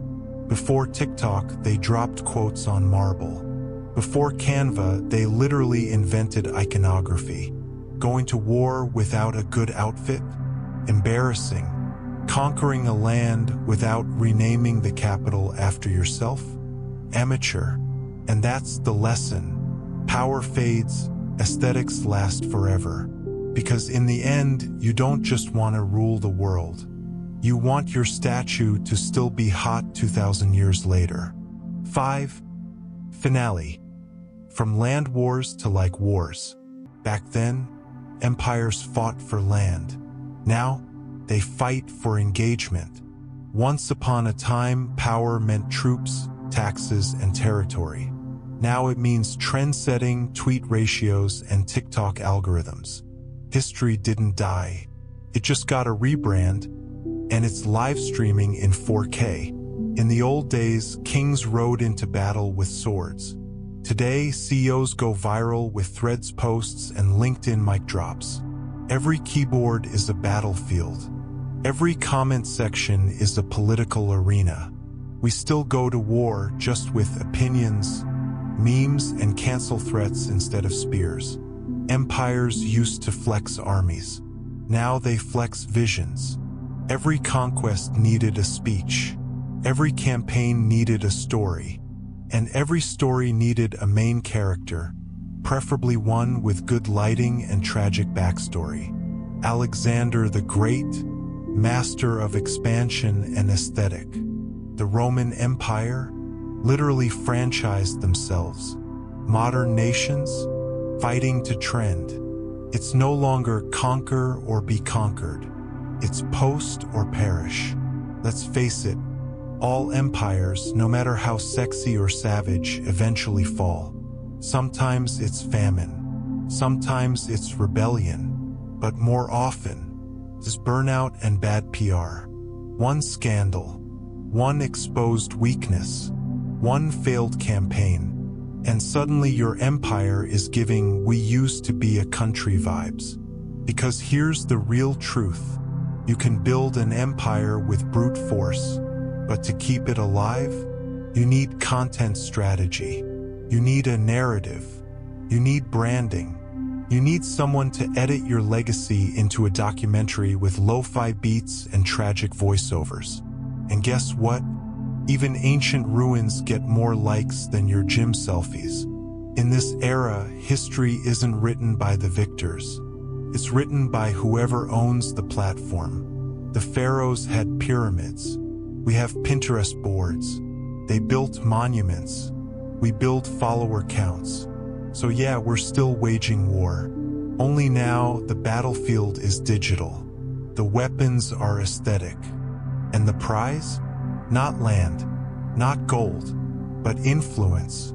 Because in the end, whether you're a Babylonian king or a blue-check influencer, there's only one rule that's never changed. If it's not on the feed, did it even happen? Dark mode. All I wanted was a The potato. Middle Ages and the people who didn't bathe. Welcome to humanity's dark mode era. where the light of reason dimmed, and soap was rarer than a foldable iPhone at a medieval market. This was the time when our royal families had more drama than a full season of Keeping Up with the Capets, and knights saved princesses, but smelled like expired cheese. And peasants gave 90% of their wheat to their lord just to hear "God bless you" once a year. Here, love was strictly a bloodline business. Do you vibe with me? Didn't matter. Only, is your cousin also my cousin? Personal hygiene? A bold myth. If you bathe twice a year, congrats, you're basically a wellness guru. And while plagues partied across towns, people still blamed witches, cats, and Saturn. Never there for weeks. One sock lifestyle. Meanwhile, our ancestors worked sunrise to sunset, paid everything in grain, and somehow still smiled. Me? I pay 10% tax and already feel like I'm getting mugged in daylight. Ah yes, the Dark Ages, where kings wore crowns, peasants wore fleas, and nobody wore deodorant. History's most unwashed chapter, streaming now in Scratch and Sniff. 1. Welcome to feudalism, the original multi-level marketing scheme. You are now Pierre, a medieval peasant, and life is not slaying. You wake up in 11th century Europe. Your bed is a haystack, your alarm clock, a rooster with trauma. You are Pierre, son of no one famous, born into mud, bound by blood, and legally considered part of the land. Literally, you're not a citizen. You're soil with opinions. Welcome to feudalism, the hottest real estate pyramid scheme of the millennium. Here's how the org chart works. The king owns everything, including you. Doesn't know your name. Probably can't read. Lords/nobles, his royal besties. Gets massive land gifts. Throws banquets where they discuss how to tax your soul. Knights, part-time soldiers, full-time influencers with swords. Protect the nobles, sometimes stab people for clout. You, Pierre, you farm, you sweat, you die. But hey, God sees you, right? Cut to Pierre breaking the fourth wall. Wait a minute. So I grow the wheat, harvest the wheat, pay taxes in wheat. But the only thing I eat is watery porridge and a priest's vague promise of happiness in the afterlife. Exactly. The bread situation. You eat black bread. And no, that's not some artisanal goth bakery creation. It's made of rye, weeds, and anxiety. It's sour, dense, and hard enough to be a weapon. The only time you get actual bread, the fluffy white one from Lord Bernard's banquet, is once a year during the Harvest Festival. That's the medieval version of going viral. The one festival a year, once every 12 moons, the village throws a party. Music, maypole dancing, and real food. You dance like nobody's watching, mainly because you might not make it to the next one. You flirt with the local shepherdess by offering her a turnip. Romantic. She swoons. The next day, it's back to reality. Your feast becomes cabbage soup and regret again. Daily life in feudal times, a sample itinerary. 5 a.m., wake up. Pray you're not dead. 5:10 a.m., realize you're not, cry a little. 6 a.m. to 7 p.m., farming, fetching water, feeding pigs, building fences, saying sorry to cows. 7:30 p.m., supper. Beet stew and a stale loaf you could use to assassinate a bishop. 8 p.m., chill under the stars. Wonder if stars are just holes in God's ceiling. Feudal loyalty, aka emotional blackmail. Your lord tells you, Pierre, I protect you from invaders. In return, you give me all your grain, half your goat, and your firstborn if I'm bored. Sounds fair. For someone who lives in a castle and thinks soap is optional. You swear loyalty to him and his heirs and his heirs' heirs, basically his entire bloodline down to the guy who invents forks. You, meanwhile, get promised eternal reward in heaven, which is nice but doesn't help when you stub your toe on a plague rat. Medieval customer support. When you're confused, tired, or your neighbor gets eaten by wolves, you visit the village priest. He tells you, life is suffering, Pierre, but in the next life, you'll get golden fields and infinite bread. You ask, can I get some golden fields in this life? He says no, but offers to sell you a blessing for a handful of barley. You realize even heaven runs on subscriptions. Knights, the original TikTok boys. Sometimes knights ride through your village in shiny armor. The kids scream, the sheep faint, and you just roll your eyes. They're cool, yes, but they haven't farmed a day in their life and somehow still own 12 horses and a surname. Their job? Fight for your lord in wars. Your job? Feed the knight, then die in the war. Hygiene? We don't know her. Bathing isn't popular. People think water causes disease. Ironically, they're not wrong. Have you seen the river? You bathe twice a year if you're lucky. Once before Christmas, once before Judgment Day. Your clothes? One outfit, unwashed, shared between siblings and possibly the goat. Drama among the nobles. The royal family is a medieval soap opera. The king marries his cousin. The queen poisons her rival. Someone accidentally conquers France. Meanwhile, you step in manure and hope your turnip crop doesn't catch a fungal disease again. If you die, you don't get a eulogy. You get a shallow grave, a wooden cross, and a collective whelp. But on the bright side, dying early means you don't have to pay taxes next season. Win-win. Pierre's existential crisis under the moonlight. Camera zooms in as you sit outside your thatched hut, staring at the moon. Sometimes I wonder, is there more to life than planting wheat and being mildly allergic to my only pair of shoes? You sigh, take a bite of your sadness loaf, and prepare to do it all again tomorrow. Because in feudalism, the only way up is reincarnation. Moral of the story? Feudalism was the original MLM. One guy owns the world. A few others pretend to protect it. The rest of us do all the work and get paid in exposure, literally, to the cold. So next time your boss says, "We're like a family here," just know, it could be worse. You could be Pierre. Two aristocrats and loveless love. The only romance here is with the family tree. You're now Lady Isabeau, 16 years old, engaged since you were 4. Congrats. You're nobility now, which sounds fancy until you realize, you live in a freezing castle that doubles as a pigeon sanctuary. Your corset is tighter than your chances of marrying for love. And your husband-to-be?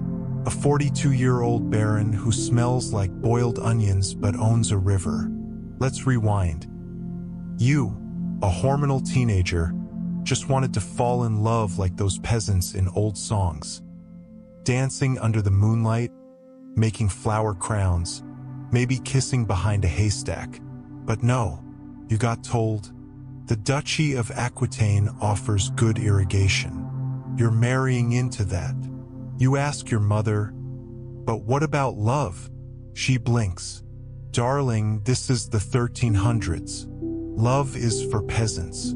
You marry for cows, castles, and clean bloodlines. The royal version of flirting back then was sending someone a tapestry. Here's a 10-foot embroidery of my family's lineage.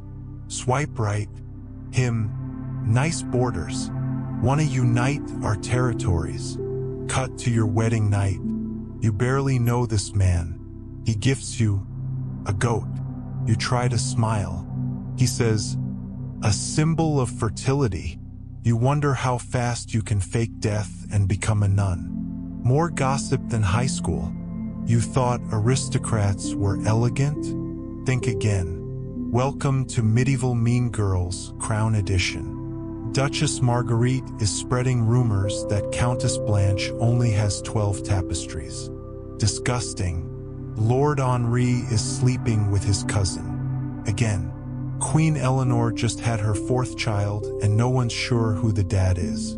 But hey, you're expected to keep your chin up, smile for the mini painters, and attend 12 banquets a week where nobody eats the food because they're all terrified of digestion-related death. You whisper to your maid, "Why do nobles never smile in paintings?" She says, "Because they're constipated. Rich people don't eat fiber." Courtship? More like business merger. You meet your childhood friend, another noble lady. She's 15 and already a widow. She sips her herbal wine and sighs. "My first husband died in a jousting accident. My second died of the plague. I'm hoping for a poet next. At least they die romantically." Your reply, "I just want someone who knows how to read, and maybe doesn't reek of mutton." But alas, reading is suspicious. If you're a woman who reads too much, people start whispering, "She's either a witch or French." Chivalry Smelly Edition. Let's talk about knights. Oh, dreamy, right? Wrong. The average knight hasn't bathed since the Crusades. He wears 40 kilograms of metal, farts in public, and believes deodorant is the devil's work. You meet one at court. He bows, armor creaking, breath like fermented cabbage. He says, "My lady, I shall joust for your honor." You, "Sweet, can you also joust some soap onto your armpits?" Your daily life, silent screaming in velvet. You wake up. Dress takes 45 minutes. Hair takes 2 hours. Breakfast, stale bread and boiled wine. Then it's time for embroidery and praying. Mostly praying you don't die in childbirth by age 17. You attend another ball. Your husband brags about your dowry while petting a goose. You lock eyes with a lute player. He winks. Scandalous. But alas, you remember, flirting with musicians is a fast pass to a witch trial. You write in your journal, "Day 103 of being noble. Still haven't laughed. Still can't breathe in this corset. Send help or at least a hot peasant." The irony. You have everything except a life. Outside, peasants are muddy but laughing. Inside, you're gold-plated and dead inside. You trade freedom for lace. You trade joy for prestige. You finally understand your destiny. To become an oil painting of a woman holding a bird, with the saddest eyes in Europe. Final thoughts from Lady Isabeau, aka you. "If I had one wish, I'd marry a guy who smells like rain and not goat, who loves me for me, not my castle's moat. But for now, I'll sit here, smile politely, and embroider my heartbreak into a cushion." 3 nights and aggressive romance. Welcome to the part of the Middle Ages where romance wears 30 kilograms of metal, doesn't shower, and thinks yelling is flirting. Yes, we're talking about the legendary knights. But before you imagine some elegant warrior rescuing a princess on a white horse, let's log off the fairy tales and log into reality. It's about to get musty. You are now Sir Swears-a-Lot. Let's say you're a young man named Cedric. Sounds knightish, right? You've just been knighted by some noble guy who pronounced your name wrong and hit you with a sword while sneezing. Congrats. You're now a certified knight. What's next? Adventure? Romance? Glory? Nope. Try chainmail chafing, horse poop cleanup duty, and dying at 27 from an infected paper cut. but you still gotta act cool. So, you wobble around in your 30 kilograms armor. Yes, it weighs as much as a suitcase packed by your girlfriend for a weekend trip, and scream for honor at anything that moves, even squirrels. What about the princess? Yes, every night's side quest. Rescue the damsel. Sounds simple, right? Plot twist. The princess is locked in a tower, not because she's in danger, but because her dad's using her like a Pokemon card in a trade deal. You're not rescuing her from a dragon. You're rescuing her from her Wi-Fi-less room.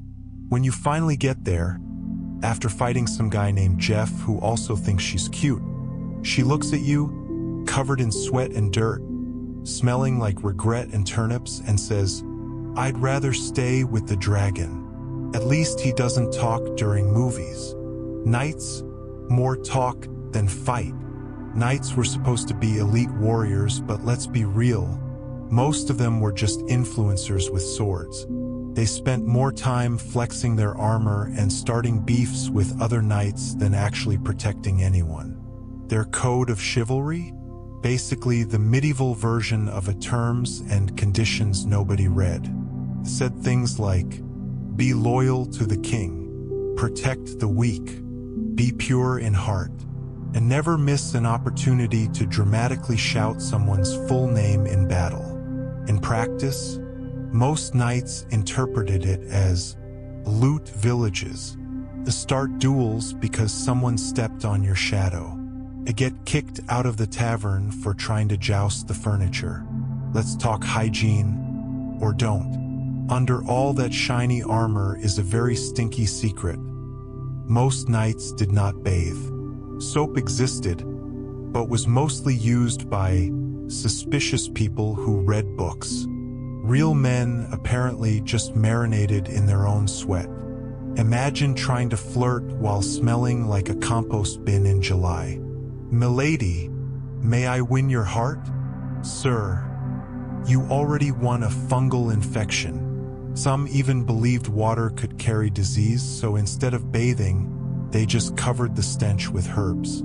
You know, like spraying cologne over 3 weeks of gym socks. Tournaments, medieval Tinder. Since actual combat was terrifying, most knights preferred tournaments, aka the original dating app. You wear your best armor, wave at your crush, a lady in a very uncomfortable corset, then try to murder another man in front of her. If you win, you get a handkerchief. If you lose, you get a concussion. And if you're lucky, your crush might visit you while you're unconscious and say, "Wow, he was kinda cute before his nose pointed sideways." Chivalry in action, not really. Here's how the romance part usually went down. 1. Knight sees lady. 2. Knight writes poem about lady's eyes, comparing them to swans? Probably. 3.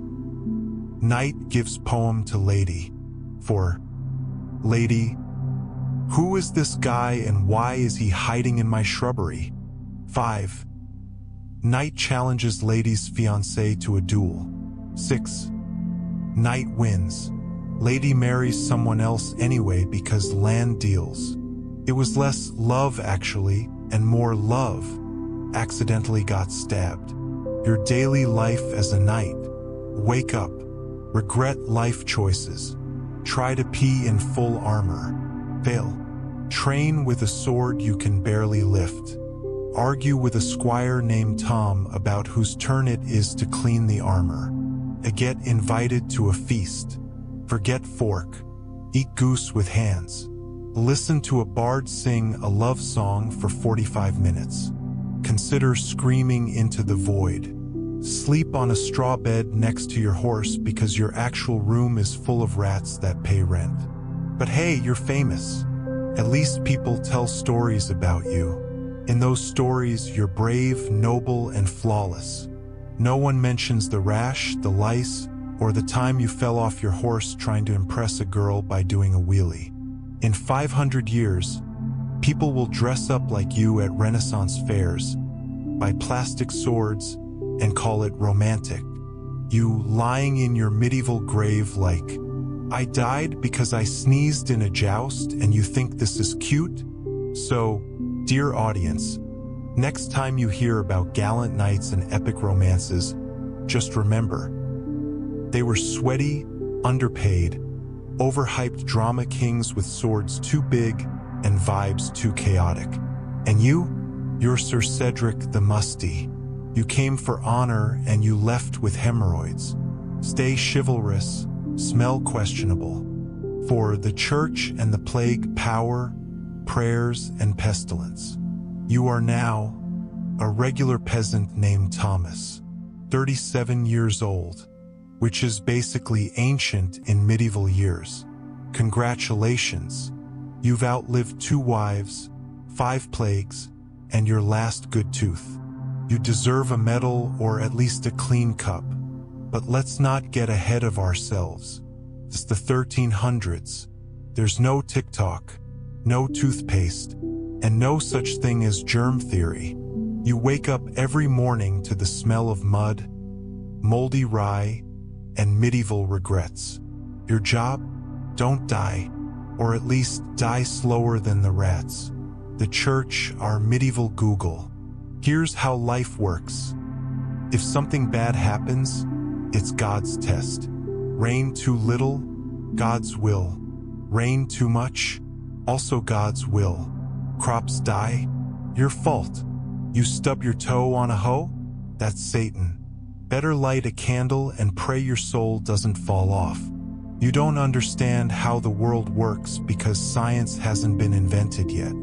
But luckily, the church knows everything. And by everything we mean, Earth is flattish. The sun revolves around you because obviously you're the main character. Rats? Totally harmless. A bathing? Suspicious behavior. Anyone who says otherwise? Burn them. Hygiene? Never heard of her. Look, people don't bathe. Like at all. Because water opens your pores and lets demons in. Yes, that was an actual belief. So everyone smells like cheese left on a horse in July. Soap is suspicious. Deodorant doesn't exist. And perfume is reserved for nobles who want to smell expensive while still being morally filthy. So there you are. You, your armpits, your fleas, and your roommate Geoffrey the Rat. You didn't name him. He came with the house. He's the landlord now. The plague. Then, the Black Death rolls into town like it just got off a 3rd century party bus. You start hearing about people getting fevers, buboes, and spontaneous death. Neighbors fall. Streets empty. Bodies pile up. You ask the priest what's going on. He looks you dead in the eyes and says, "It is the wrath of God. You must pray harder." So you do. Everyone does. They pray so hard their knees have calluses. They flagellate themselves in the street. They sing hymns, burn incense, and avoid cats because the church says cats are witches. Meanwhile, Geoffrey the Rat and his cousins are thriving. They're in every alley, pantry, and mattress. And the fleas on them? Throwing a bacteria rave. Maybe it's not God? Let's say you're just a little too curious. One day you whisper to your friend, "What if it's not a punishment from above? What if maybe it's tiny creatures we can't see? Like little monsters on the rats." Your friend gasps, slaps you, and drags you to the bishop. Congratulations. You are now accused of heresy for speaking fluent logic. Your sentence? Public shame, or worse, execution. Not because you were wrong, but because you were early. For 100 years too early. The cure? More church. Instead of investigating the cause, everyone turns up the religion dial to 100. More fasting, more praying, more bloodletting, because clearly the problem is your blood is too excited. Doctors walk around in bird masks filled with lavender. poking at patients while saying things like, "This man died from too much hot air in the spleen."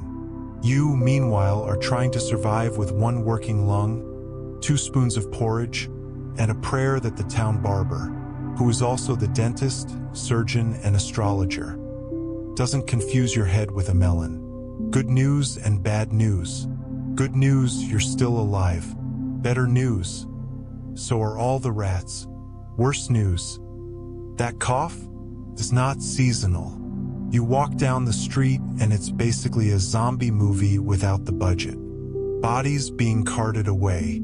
People ringing bells and crying, "Bring out your dead," which is medieval for Uber for corpses.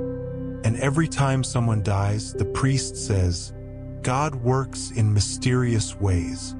And you, clutching a half-eaten onion and your last clean sock, whisper, "So does bacteria.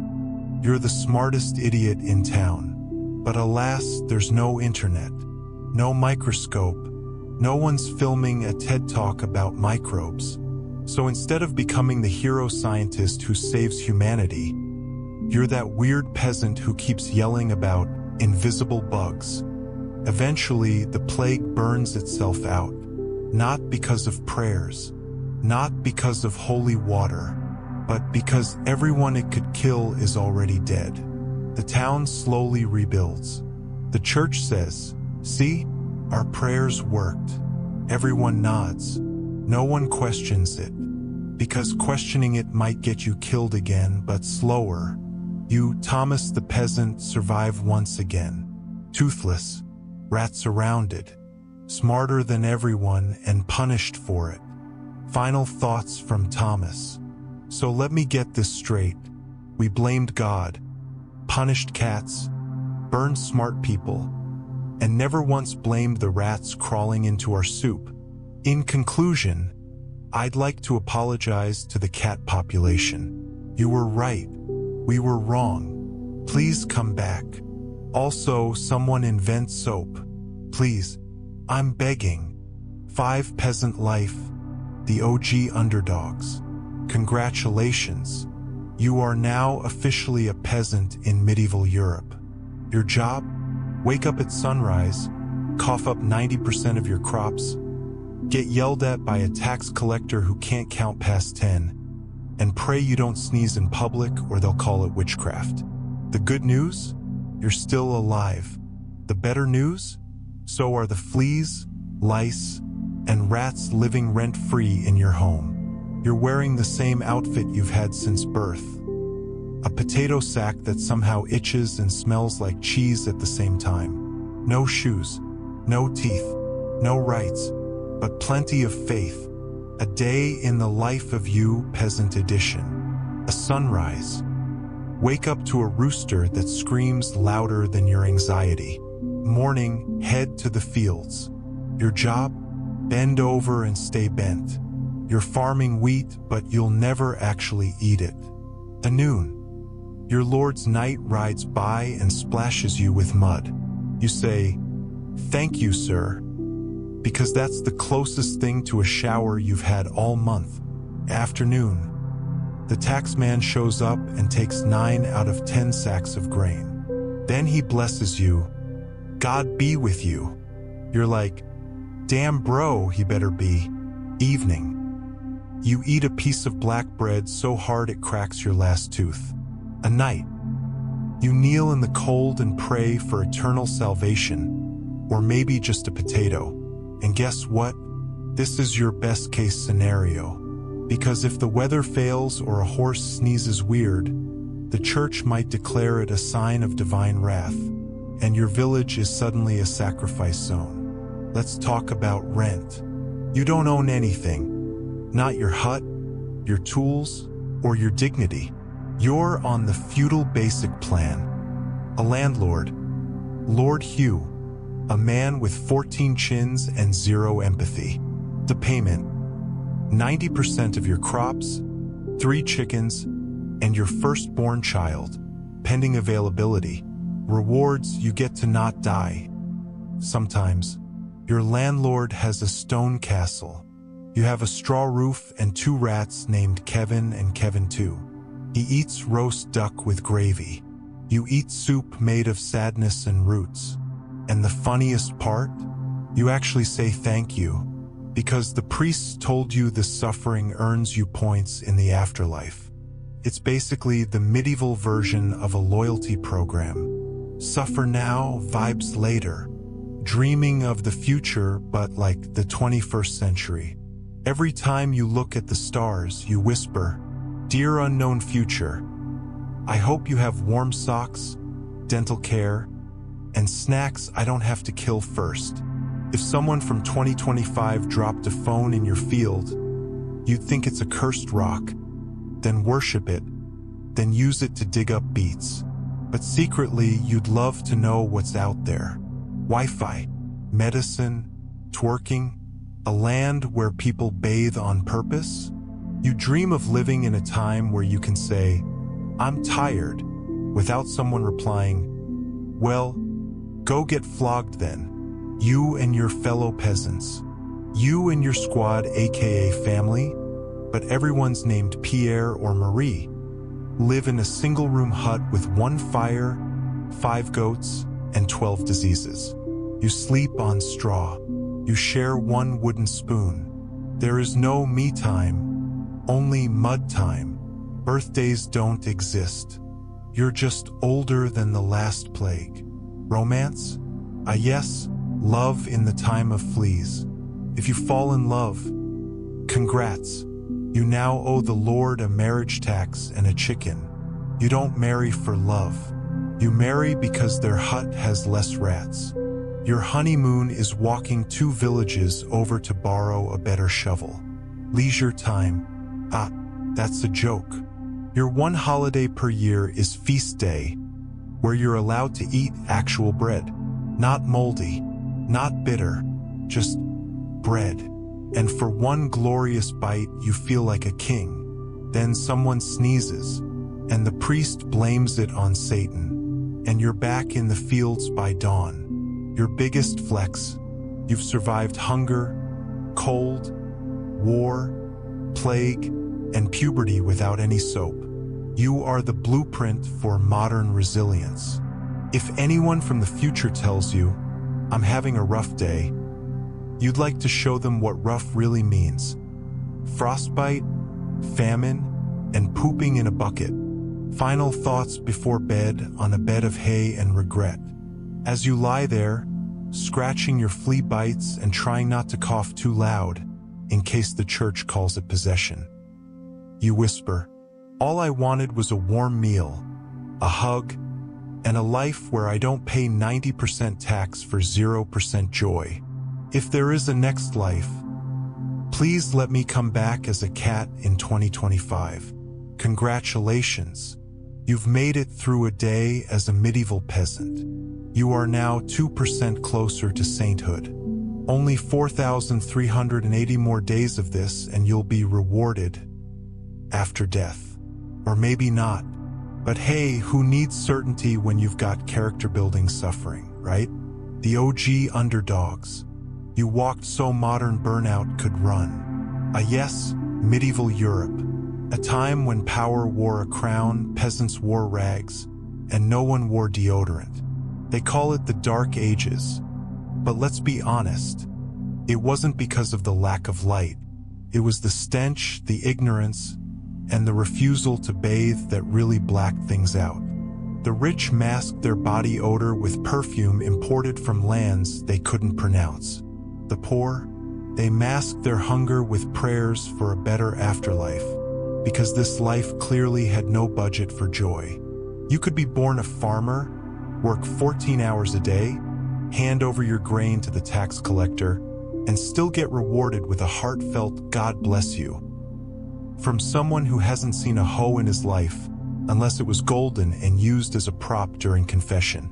Love, a transaction. Medicine, herbs and hope. Hygiene, optional, but only if you were fancy. Bathing too much was suspicious. You might be accused of witchcraft, or worse, science. And if, heaven forbid, You sneezed near the wrong monastery during a plague outbreak. Congratulations, you've just earned a first-class ticket to a communal grave. No name, no gravestone, just you, 300 strangers, and one rat named Gregory watching from a distance. Still, the era had its charms. Knights galloped into battle wearing 30 kilograms of metal, sweating ambition and BO.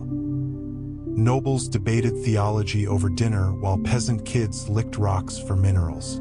Romance lived in the poetry, but died in every arranged marriage between a 14-year-old duchess and a 45-year-old man with land and back pain. Was it glorious? Only in the songs. Was it noble? Only on paper. Was it fun? Well, you try surviving off barley soup and fleas while paying 90% of your wheat just to have your name misspelled in the tax records. And yet, they endured. Through mud, plague, superstition, and suspicious soup, they kept going. They prayed, they worked, they dreamed, often of a future that didn't suck quite as hard as the 1300s. So here's to the Middle Ages, a time when people bathed less but died more, when destiny was tied to your last name, and your best shot at luxury was having all your teeth by age 30. In the end, it didn't matter if you were king, knight, nun, or pig herder. If you didn't dodge the rats and divine punishments in time, you all ended up in the same smelly pit. How's that for equality? Part 5, when history turned the lights on, the great wake-up call. Welcome to a time when humans started thinking, and boy, did they overthink. People were painting ceilings for God, dissecting cadavers for science, and writing books that questioned everything, while you were still trying not to burn water. Everyone suddenly had opinions about art, about planets, about religion. It was intellectual puberty, and the hormones were wild. A guy named Gutenberg invented the printing press to spread knowledge. Now we use it to print gym flyers no one reads. Back then, philosophers risked their necks to question the church. Now you question your boss and get ghosted on Slack. This was the time when minds exploded, not from memes, but from actual ideas. Meanwhile, you're still stuck explaining to your cousin that Earth does not orbit the Kardashians. It was beautiful, messy, and smelled like ink and existential crisis. But hey, humanity leveled up, even if your cooking skills didn't. 1. Wake up, medievals. Suddenly everyone wants to be deep, hot, and poetic. A humble baker who accidentally becomes a Renaissance icon. Listen, I used to wake up at 4 a.m. to knead dough and fight pigeons for wheat. Life was simple, crusty, predictable. But now, everyone around me is quoting Plato, painting sunsets, and trying to find their inner light. Meanwhile, I just want to find my oven mitts. Yesterday, I was rolling out dough. Today, I'm rolling into an art collective called Pain and Bread. Leonardo da Vinci walked into my bakery, stared at me kneading, and whispered, "There's divinity in those hands." I said, "There's flour under my nails." He asked to paint me, clothed optional. I agreed for a free sandwich. Suddenly, my regular customers, peasants with 5 teeth, are discussing symmetry and shading. The blacksmith down the road now sculpts naked angels. The town drunk is writing sonnets to the moon. And me? I'm stuck between baking croissants and becoming a muse. Even the church is acting brand new. One moment they're accusing folks of witchcraft, next moment they're commissioning ceiling art like they run an Airbnb in the sky.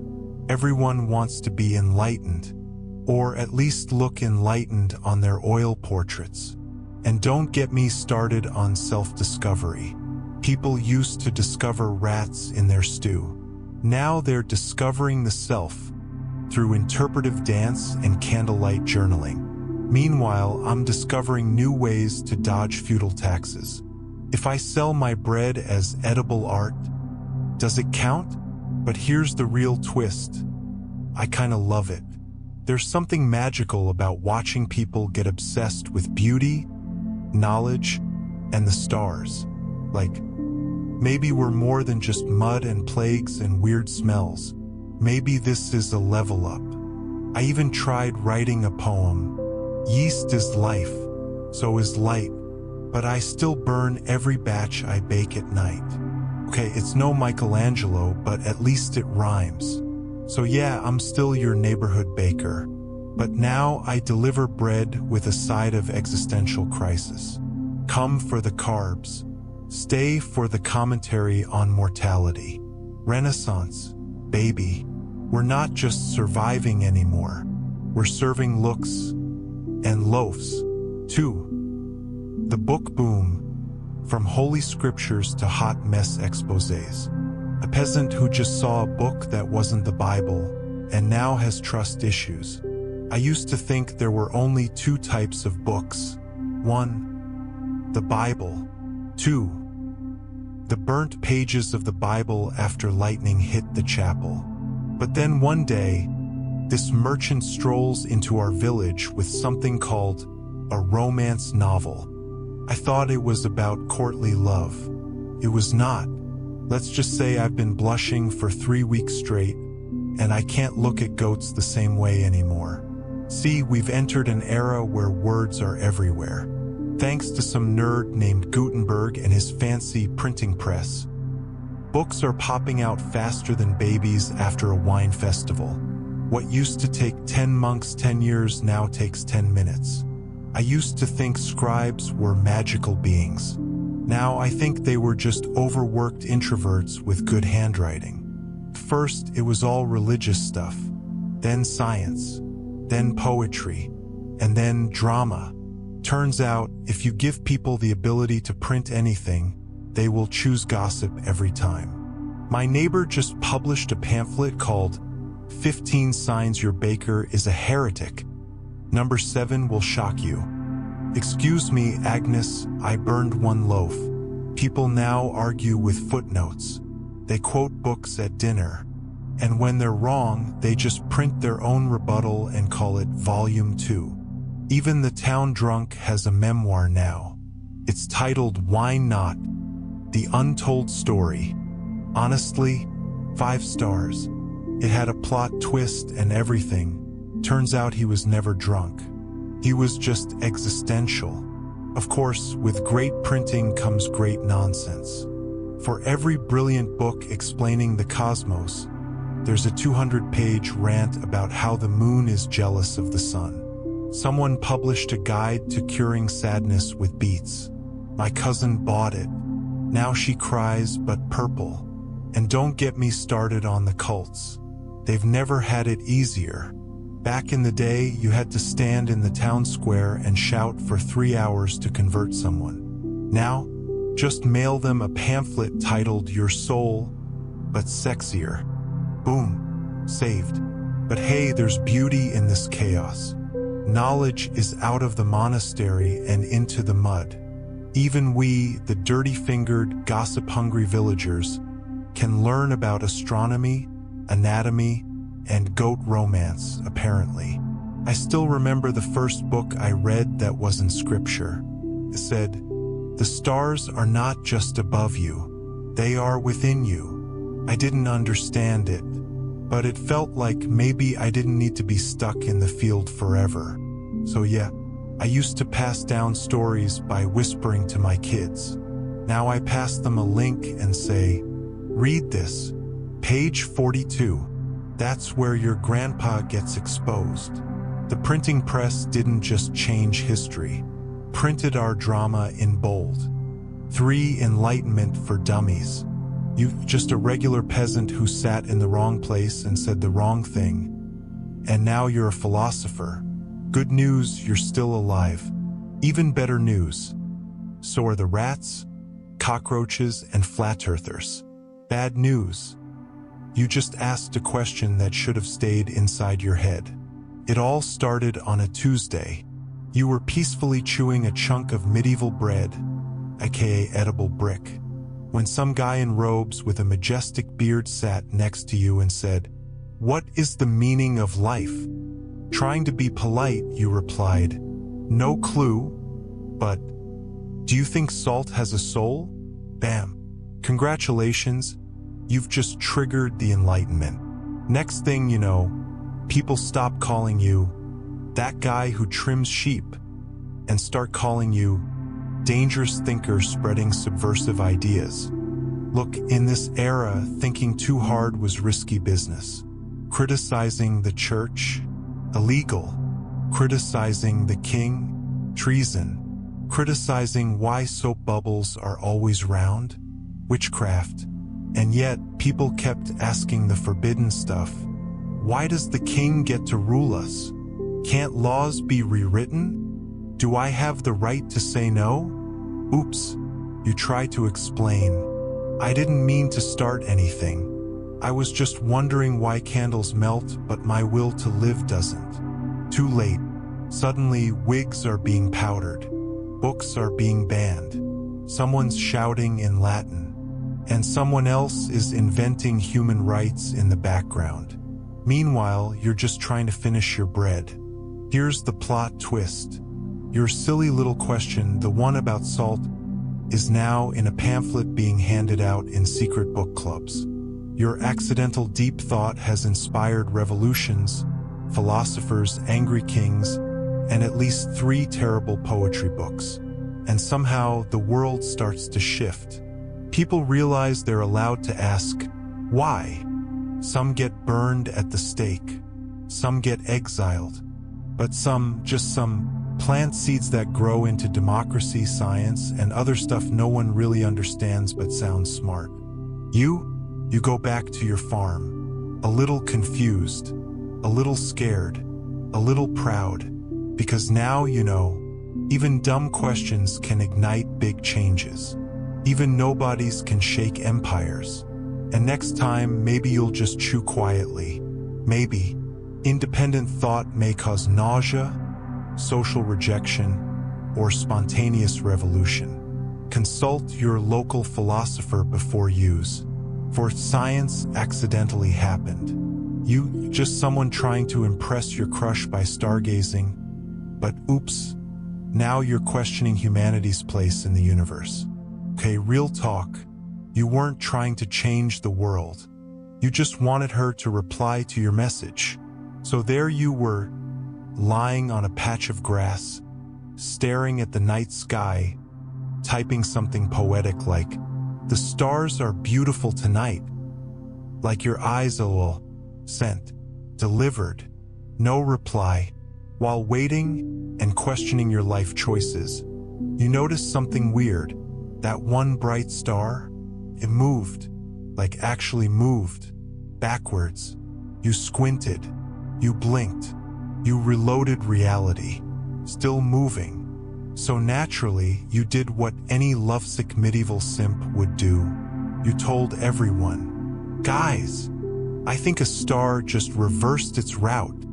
To which the town priest replied, "Blasphemy." The baker said, "Get a job." Your crush said, "Well, nothing." Still ghosting. But you couldn't stop thinking about it. You borrowed scrolls. You stared through polished glass. You charted the sky with a stick and a plate. And slowly, horrifyingly, it started to make sense. Earth might not be the center of everything. Maybe we're just another rock spinning in cosmic chaos. Maybe she's not texting back because Mercury's in retrograde. You told the town, "Guys, Earth is moving." And they said, "You mean emotionally?"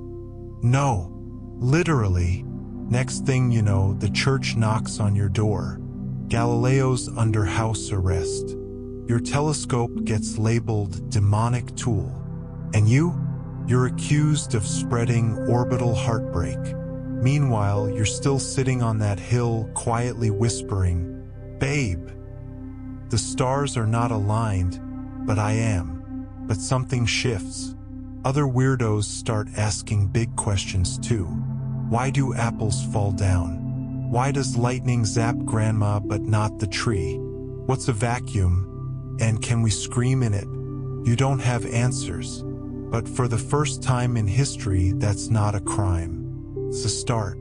Books stop getting burned. Curiosity stops being a sin. And even though you're still single, your broken little heart helped light the way for Newton, Kepler, Copernicus, and a bunch of dudes with tragic haircuts. Now, centuries later, humans build rockets, launch probes, put rovers on Mars. And sometimes, at 2 a.m., a teenager still stares at the sky and texts, "You up?" All because one idiot noticed a planet doing the moonwalk. So yeah, you didn't get the girl, but you helped humanity stop staring at its own belly button and start looking up. Not bad for a simp with a telescope. 5. When letters started running faster than horses. A medieval mailman caught in the crossfire of 17th century technology and 21st century feelings. Dear Diary, or whatever's faster these days, it used to be simple. I, a noble messenger of the realm, would ride into town with a scroll tied to my leg like a heroic carrier pigeon.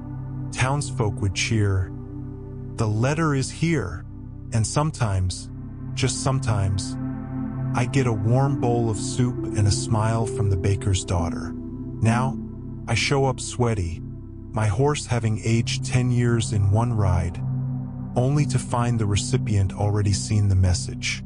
Through this thing called the telegraph. I don't even know what a graph is, let alone why it's telling people without me. Apparently, they invented wires that can send words faster than I can say, "Your Majesty." I lost my job delivering royal confessions. Turns out, kings now have a hotline to apologize for war crimes. Day 2, I tried to adapt. So I tried delivering a letter on horseback and sending a telegram ahead to say, "Heads up, emotional damage incoming." Bad move.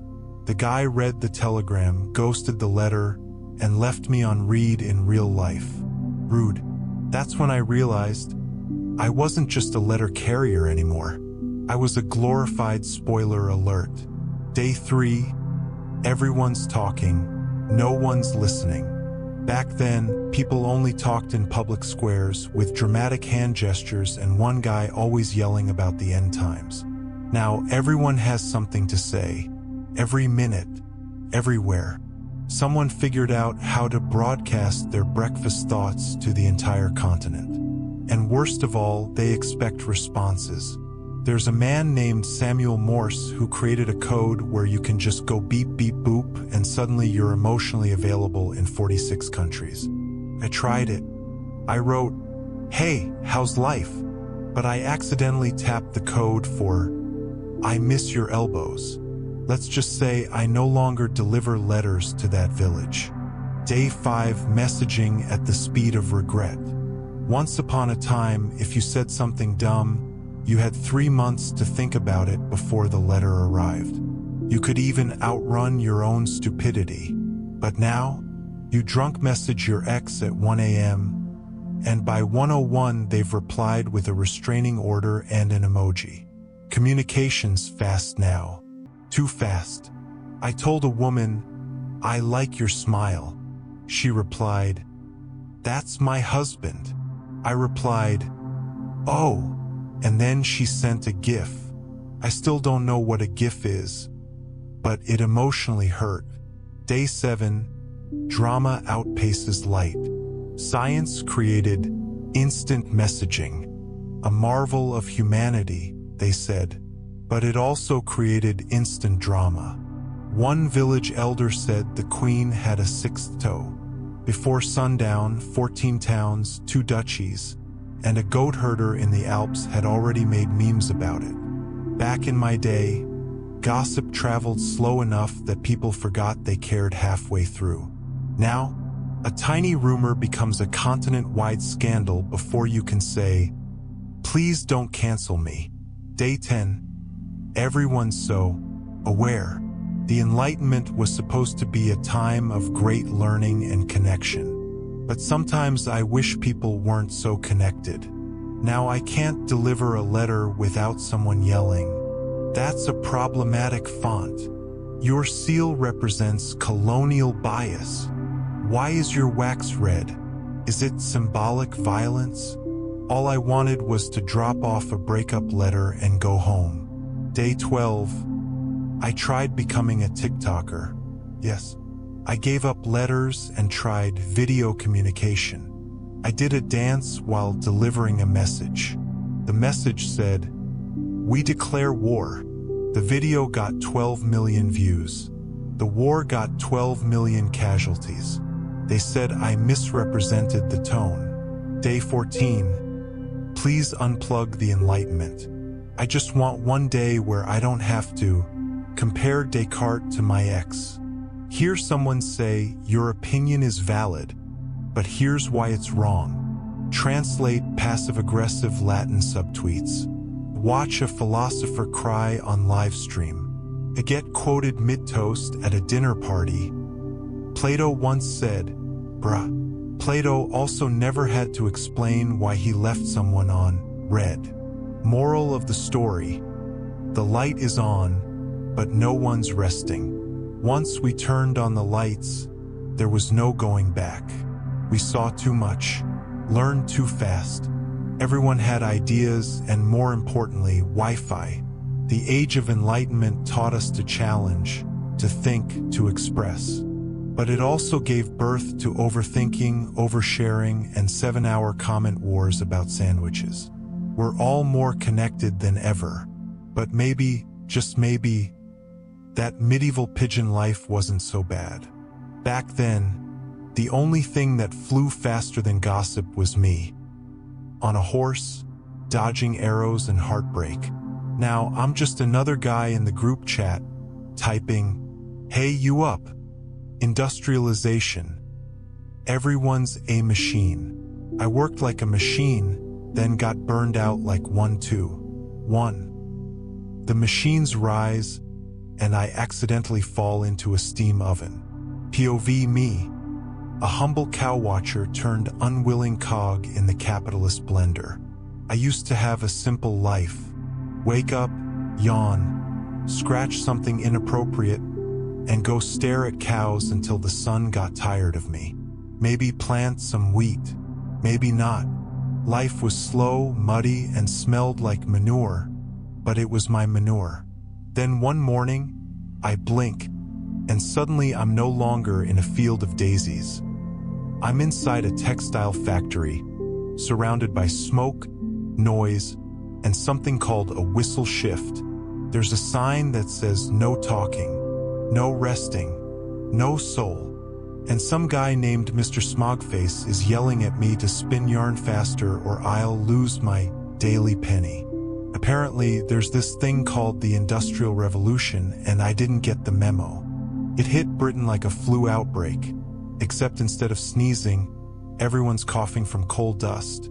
And instead of resting in bed, we're pulling 14-hour shifts beside machines that look like they're hungry for fingers. And the worst part? I used to till the land. Now I man the machine. Except the machine has more rights than I do. Steam-powered dreams. For them, steam-powered nightmares. For me, they say the steam engine changed the world. Yeah, it did.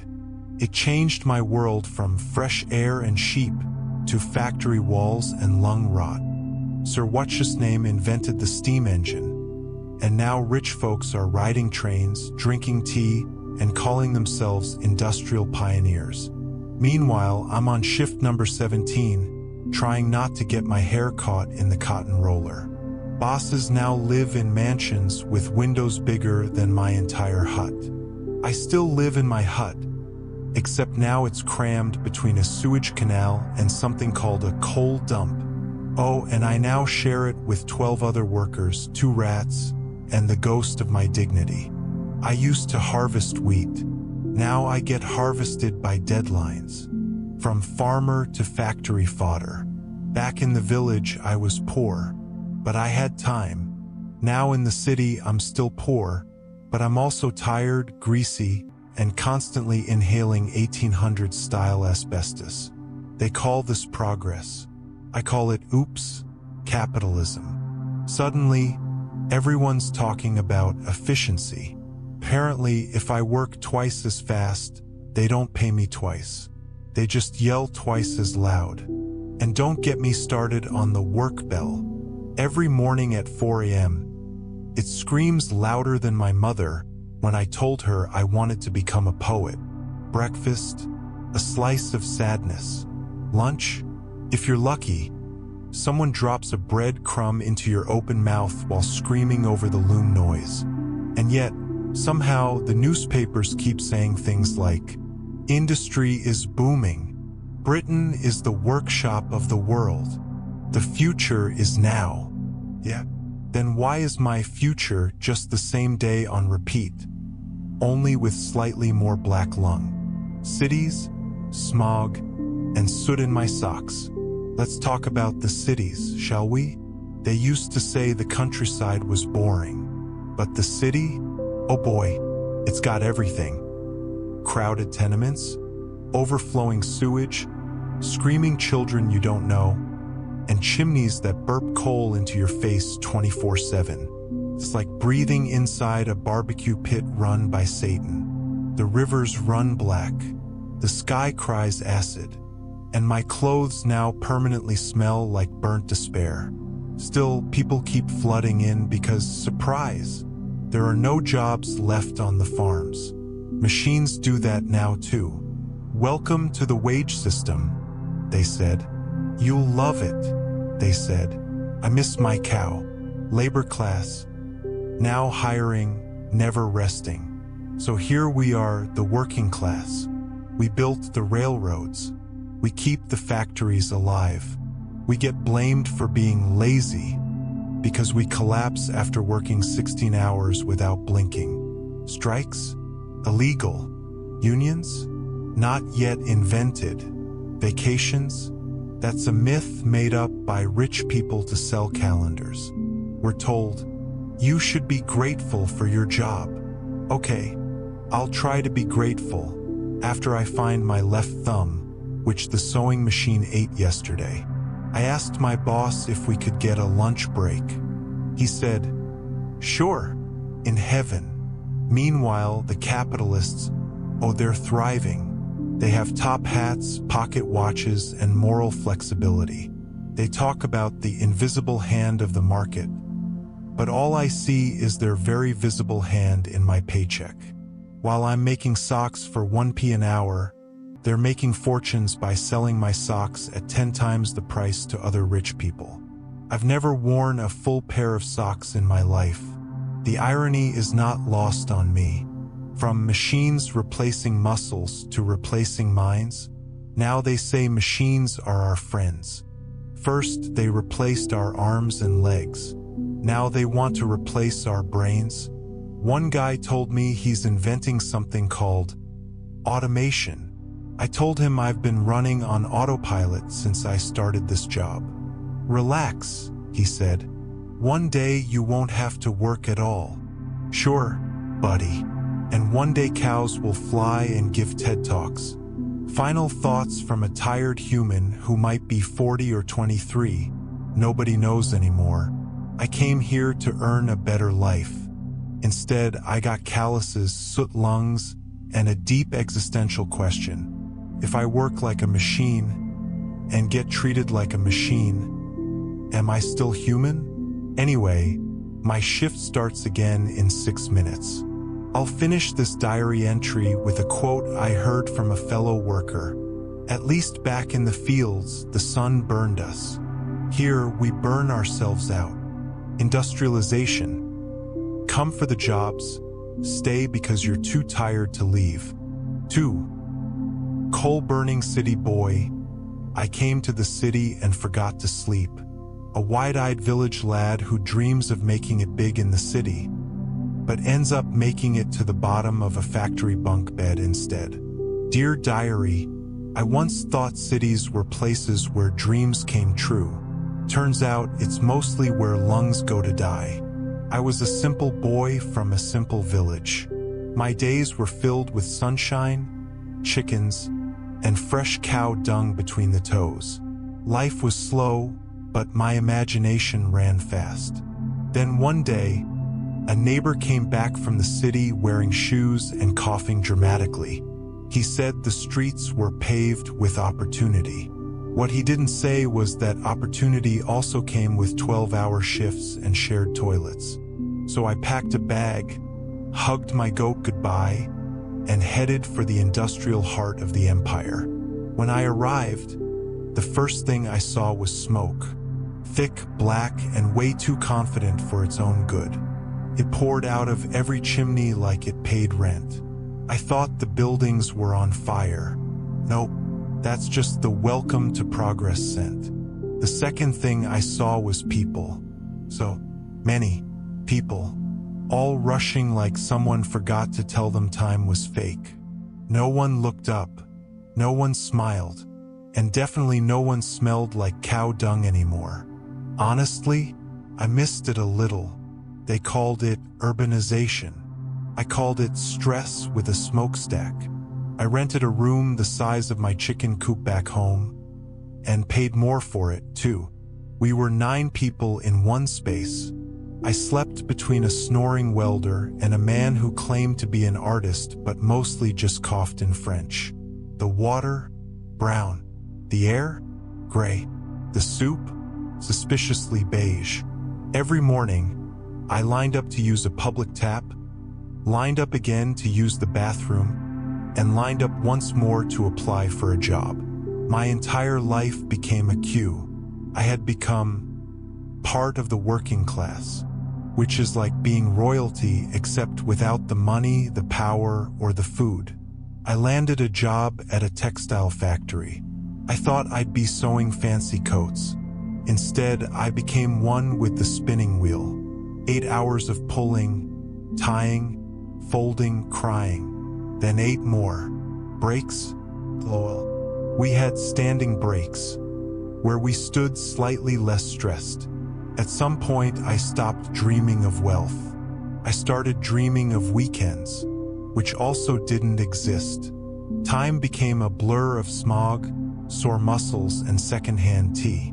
And yet, I stayed, because everyone else was doing it. Because going home meant admitting defeat. Because the foreman said we might get a raise next quarter. He was lying, but I appreciated the illusion. The city was chaos in fast forward. Children working, women coughing, men yelling at looms. Entire streets lit by coal-powered lamps, giving everything a soft, dystopian glow. People didn't just move here, they spilled into the city like ink on a soggy page. Some lived under bridges, some lived in factories, some just didn't live for long. Still, there was something electric in the misery. The idea that maybe, just maybe, if I worked hard enough, I'd buy shoes too. And maybe one day, I'd cough dramatically and go back to the village pretending I made it. Instead, my spine curved like a question mark, and the only thing I gained was black snot and an allergy to alarms. Oh, and the bosses? They lived across town. Huge houses, fresh air, 3 meals a day. They'd occasionally tour the factory like we were exhibits at a zoo. Look at that one. He's been working 14 hours with only one hand. Yes, sir. He's a real overachiever. We became part of the machine. Replaceable cogs. If you got sick, they replaced you. If you lost a finger, they told you to work faster with the other 9. I remember when someone called this capitalism. I didn't know what it meant, but it sounded like something you caught if you didn't wash your hands.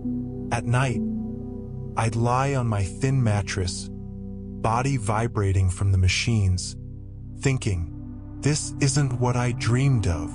But then I'd hear another boy arrive, fresh from the countryside, eyes wide, lungs pink, asking where he could find a factory job. And I'd say, right this way, city boy. The The line starts back there. Final thought? I thought I came to the city to live better. Turns out I came to live faster, to be part of a history book's footnote, to burn like coal, quietly and invisibly, just so someone else's light could shine. But hey, at least I got shoes, though they gave me blisters, and I still miss the cow. 3. Capitalism. When I sold my time, my labor, and my last bit of hope, the would-be musician turned bolt-tightening extraordinaire. You ever dream of becoming a star? Yeah. Me too. Except instead of music festivals, I got migraines. Instead of studio headphones, I wear earplugs. And instead of writing symphonies, I now tighten bolts on an assembly line so rhythmic, it's basically a concert, just with more back pain and fewer fans. Welcome to early capitalism, where I sell my time, my body, and apparently my childhood dreams, for a wage that barely buys me soap. I wasn't always like this. I used to hum lullabies while watching the stars. Now I hum so I don't hear the sound of my own soul screaming inside a factory. Capitalism came in like a remix of everything we thought we knew.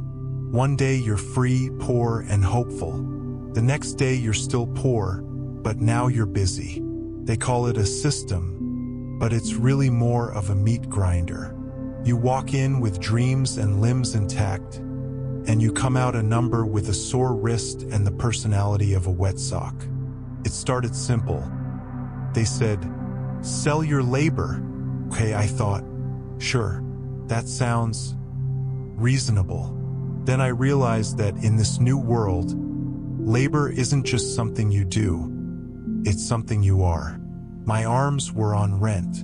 My time was someone else's property. My lungs, leased to the coal dust. And my dreams? Yeah, those got repossessed around week 3. The bosses? Oh, they're doing amazing.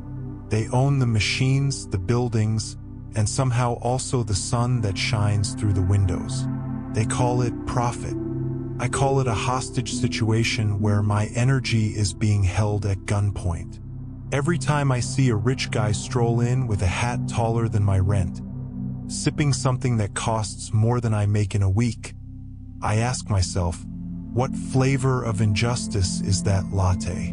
We started forming groups, unions, like bandmates who all got sick of playing solos in the factory of doom. We called for better wages, fewer hours, and maybe, just maybe, a day off that isn't caused by injury. The bosses called us lazy. I call it chronically overcooked and dramatically underpaid. You'd think someone working 14 hours a day would sleep like a baby. Wrong. I sleep like a haunted toaster. Randomly, noisily, and full of existential dread. Because here's the real twist. They told us to work hard and we'll make it. But nobody told us the finish line keeps moving every time you get close. Back in the day, I used to write music under candlelight. Now, the only thing I write is my name on a punch card, and even that feels poetic in a tragic way. My calluses used to come from strings. Now they come from gears that eat skin for breakfast. I remember overhearing the foreman once say, "Labor is cheap and dreams are free." Sir, I'd like to return both. Neither is working as advertised. Sometimes I imagine a different life. One where I tour the world, not just my boss's demands. One where I sing love songs, not ventilation fan noises. One where my schedule isn't just Monday to forever. But that's the thing about capitalism. It doesn't steal your dream in one go. It just keeps you too tired to chase it. Even the lunch break is a scam. They give us 15 minutes to remember we're human. Then it's back to the line, back to the clang, back to the yes, sir, and the no insurance. They say we're free men. But freedom, it turns out, doesn't cover dental. One day, my friend Ravi asked, "Do you ever feel like we're just parts of the machine now?" I laughed a little too hard, because yes, that's exactly what we are. Replaceable, greasable, not quite human, not quite screw. What's wild is that we're supposed to be grateful. We're told, at least you have a job. At least the factory isn't on fire today. At least the rats moved out of the locker room. Cool. Love that the bar is now underground with the coal. And here's the kicker, this isn't even the final form of capitalism. Still evolving.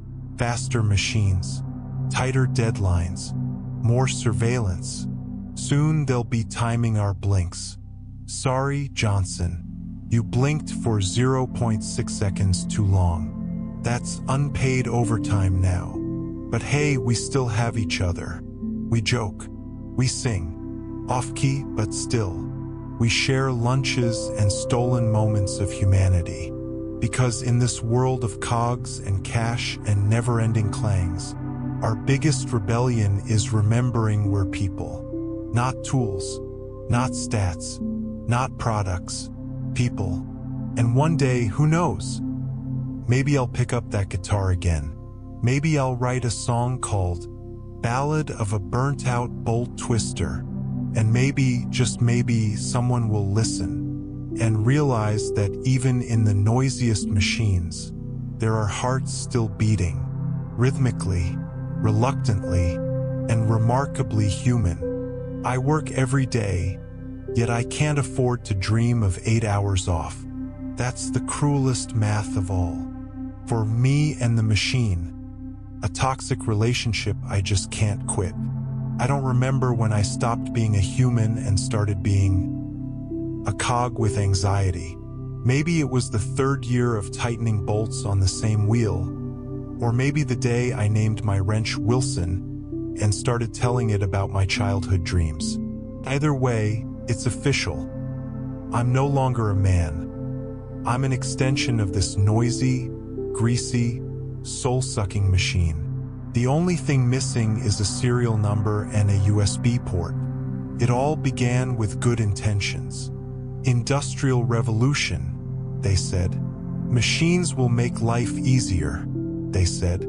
Sure, maybe for the factory owners whose biggest challenge is deciding between a new carriage or a new mistress. But me, I wake up at 4:30 a.m. to beat the queue for the outhouse, and I still have coal dust in places coal dust should never be. Every day is the same. Pull the lever, press the pedal, twist the thingy, don't get your hand stuck. Rinse, repeat, cry during lunch. My job isn't really a job. It's a series of repetitive micro-traumas disguised as economic progress. They call it division of labor. I call it death by routine. There is no work-life balance. There's just work and falling asleep in your boots. I once told my supervisor I was feeling burnt out. He said, "Good, that means the engine's still hot." Hilarious. I laughed so hard I almost quit. Then I remembered rent. What kills me most isn't the physical exhaustion. It's the mental erosion. My dreams used to be in color. Now they're just grayscale visions of conveyor belts and the distant sound of someone screaming, "Where's the damn wrench?" Sometimes, I stare at the machine and whisper, "Do you think you own me?" And it just hisses back like, "Bro, I am you." We've been in a codependent situationship for 5 years now. I can't leave, pays barely, and I can't stay because my soul is slowly evaporating into factory steam. And don't even get me started on management. They introduced something called productivity monitoring. Translation: some guy in a waistcoat stands behind me with a clipboard, judging how fast I twist a screw. One time I sneezed and he wrote down, "Underperforming." I used to be a poet. Now I know the exact torque pressure needed for maximum bolt efficiency. Sometimes I wonder if the machine dreams of freedom too. Maybe it wants to break down, rebel, scream, "I'm not just parts and oil. But then again, it gets regular maintenance. I get a half day off when I cough up blood. So here I am, a man, a myth, a mechanical appendage. Not quite human, not quite robot. Just Dave from Assembly Line 3. My ancestors bled to build the first tools. I bleed because I am the tool. Machines replaced our muscles. AI is coming for our brains. Guess I'll just vibe with my last neuron. Homo exhaustus, the emotional engine. They said industrialization would set us free, that machines would carry the burden, that we'd finally have time to write poetry, drink tea, and contemplate clouds. Spoiler alert, the clouds are mostly smoke now, and I've only written one poem. It's just the word help repeated 17 times. The truth? We didn't get replaced by machines. We became them. We rise with the clang of alarm clocks, not roosters. We don't stretch, we boot up. Our brains run on coffee and anxiety. Our hearts beating to the rhythm of deadlines. And our dreams outsourced to weekend naps that keep getting canceled. From sowing seeds to sewing spreadsheets, humanity's job description has been updated. Input, 8 hours or more. Output, rent, back pain, and a mild existential crisis. Machines increased productivity, sure, but they also decreased naps and sunsets and actual conversations that last longer than a Slack message. In the past, people worked with their hands. Now we work with tabs. So many tabs, open forever, just like our nervous systems. We used to plow fields, now we plow through emails. We used to sweat under the sun. Now we sweat under fluorescent lights asking, why is the Wi-Fi down again? And as cities grew, so did our loneliness. Taller buildings, but shorter attention spans. Busier lives, but emptier souls. Faster trains, but no time to cry on them. And me? I'm not asking for much. Just a job that pays enough without eating my soul for lunch. A gig where I don't have to trade my health for housing. A life where I can actually live it. Because somewhere between coal and code, between Steam and Zoom, we forgot one small thing. We're not cogs. We're people. We love, we break, we doodle on napkins, we cry during movies and sing in the shower. We need hugs, not just health plans. And we need time, not just time management apps. So no, I'm not anti-progress. I'm just pro-being a human. Machines can make deadlines, but only humans make daydreams. And in the end, I don't want to be the best engine in the factory.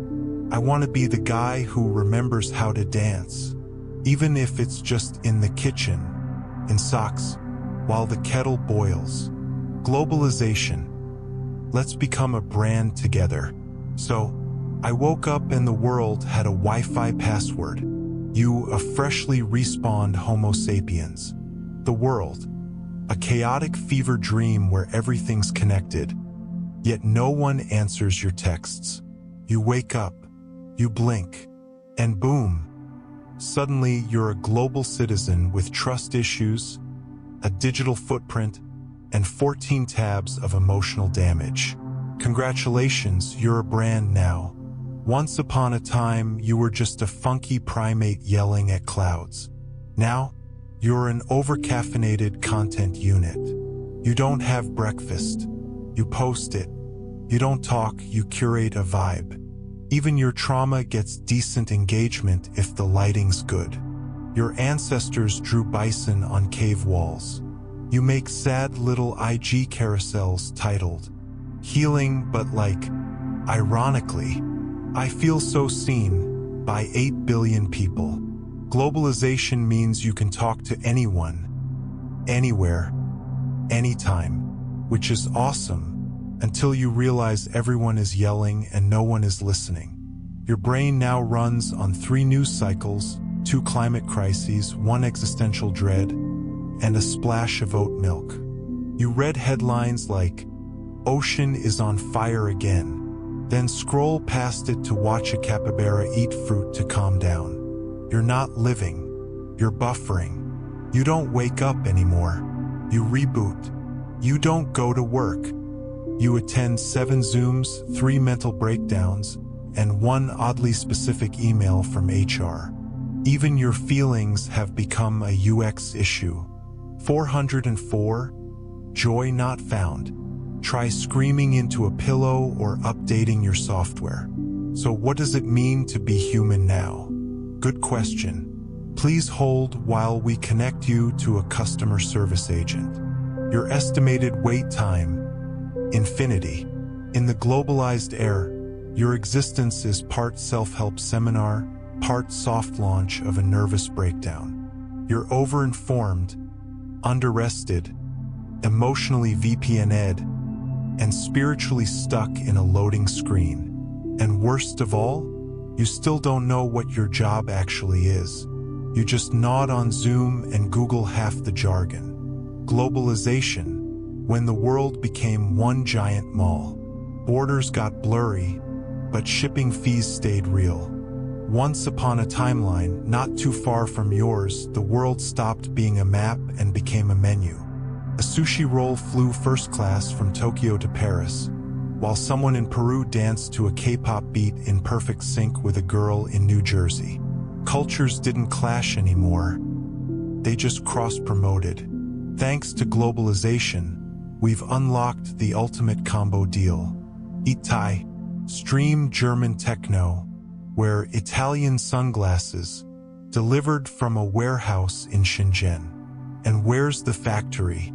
Probably in somewhere you've never heard of, Stan. Our homes are filled with items born across 12 time zones, raised by 6 supply chains, and assembled faster than our brains can process. But while the products travel the globe, workers barely move a street. The local job? Replaced. The wage? Competitive with robots. The dream? To go viral and quit. Once humans conquered land.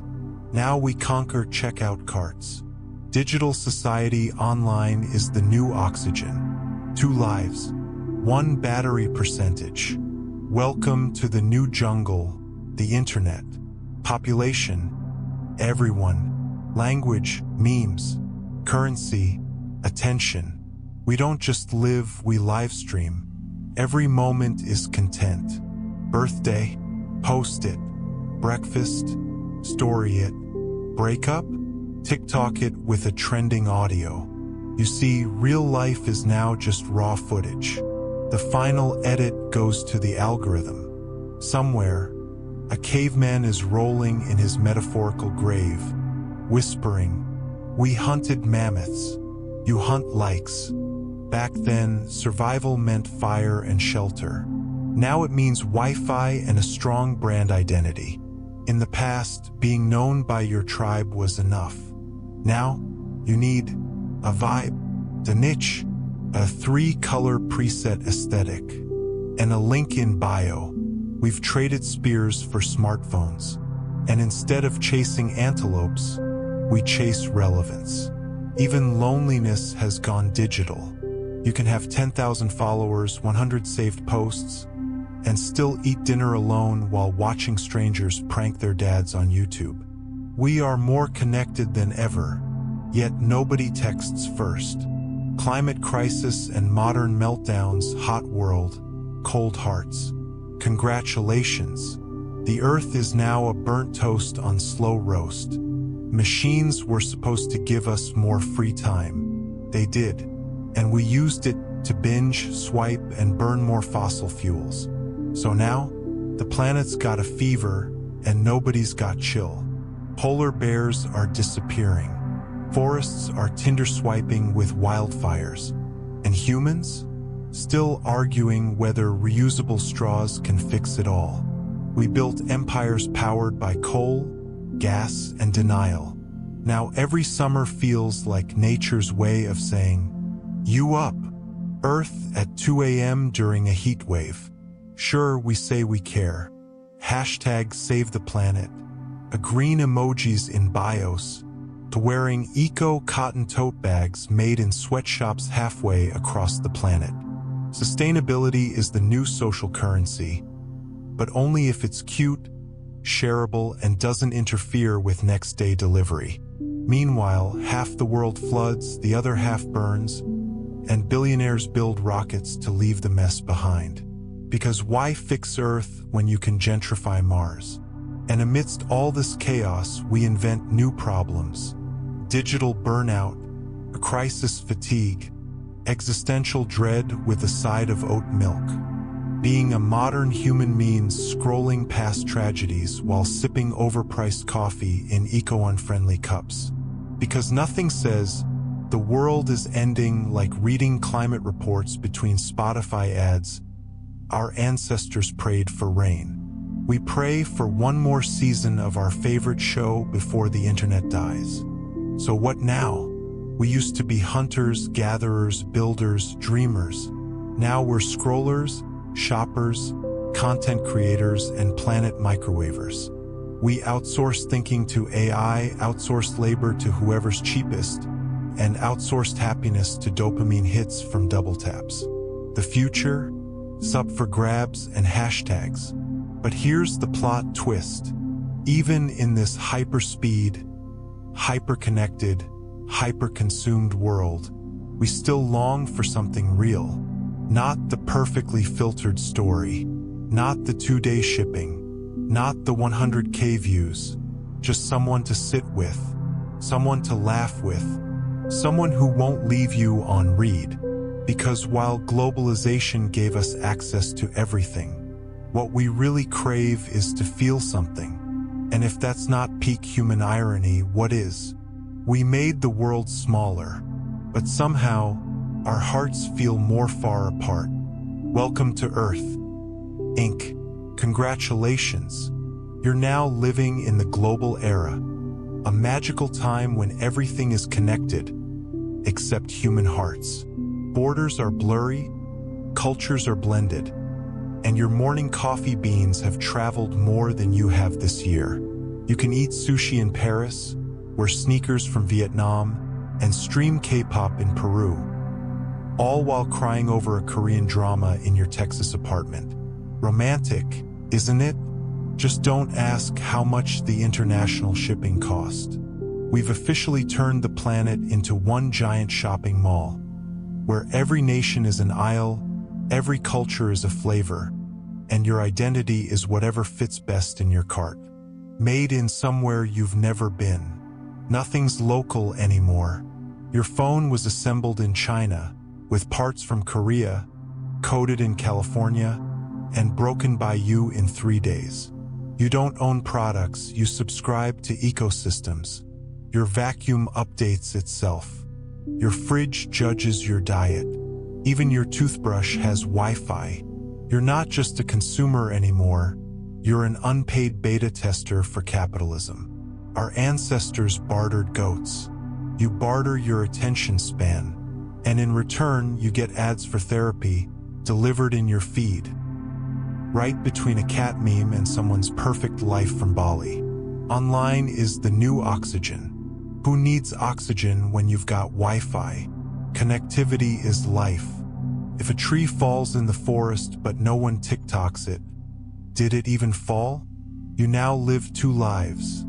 The actual one and the curated one. IRL and URL. The ancient hunter-gatherer chased mammoths. You chase clout.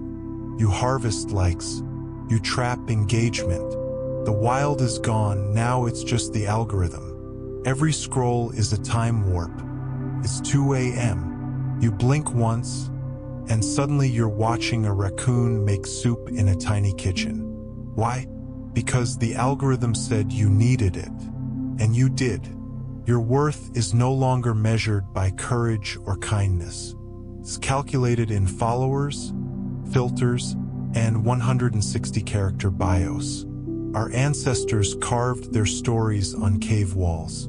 You carve yours on your Insta grid, one thirst trap at a time. Earth is overheating, but first an ad.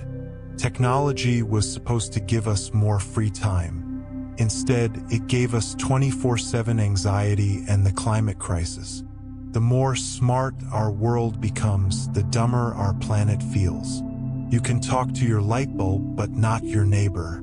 You can track your heart rate, but not why you're heartbroken. The Earth is screaming in heat waves and floods, and we reply, "Okay, but can you hold that thought until this unskippable ad is over?" You buy eco-friendly water bottles shipped in 18 layers of plastic wrap. You tweet about deforestation from a phone mined with rare earth metals. Don't worry, that carbon footprint is totally offset by your guilt. Some hot takes you didn't ask for. Our ancestors used fire to cook. I used my phone to roast my brain at 3 a.m. Back then, who you were was decided by your tribe. Now, it's your username and a funny bio. Nomads had camels and community. I have AirPods and existential dread. My screen time says 10 hours per day, but emotionally, I haven't logged in since 2020. Welcome to the era of selling yourself. Everyone's a brand now. Even your dog has a TikTok account. Even your baby has a LinkedIn. Personal branding is survival. Privacy is vintage. You don't exist unless you've posted about it twice with hashtags. Your thoughts? Curated. Your hobbies? Monetized. Your trauma? Podcast episode.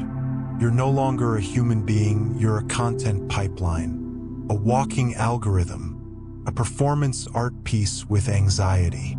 And when it all gets too much, don't worry. There's an app for that. You can meditate, sleep, journal, cry, all while being tracked, scored, and turned into data. The final irony? You're more connected than ever, and somehow lonelier than a caveman lost in the forest. The ancient humans danced around fires. You sit under fluorescent lights. They fought saber-toothed tigers. You fight inboxes and overthinking. They looked at stars to find their way. You stare at screens to forget where you are. And yet, through all of this, the globalization, the tech obsession, the climate spiral, you're still human. Still messy. Still trying. Still searching for meaning in the chaos of hashtags and notifications. So maybe the real global language isn't English or memes or K-pop.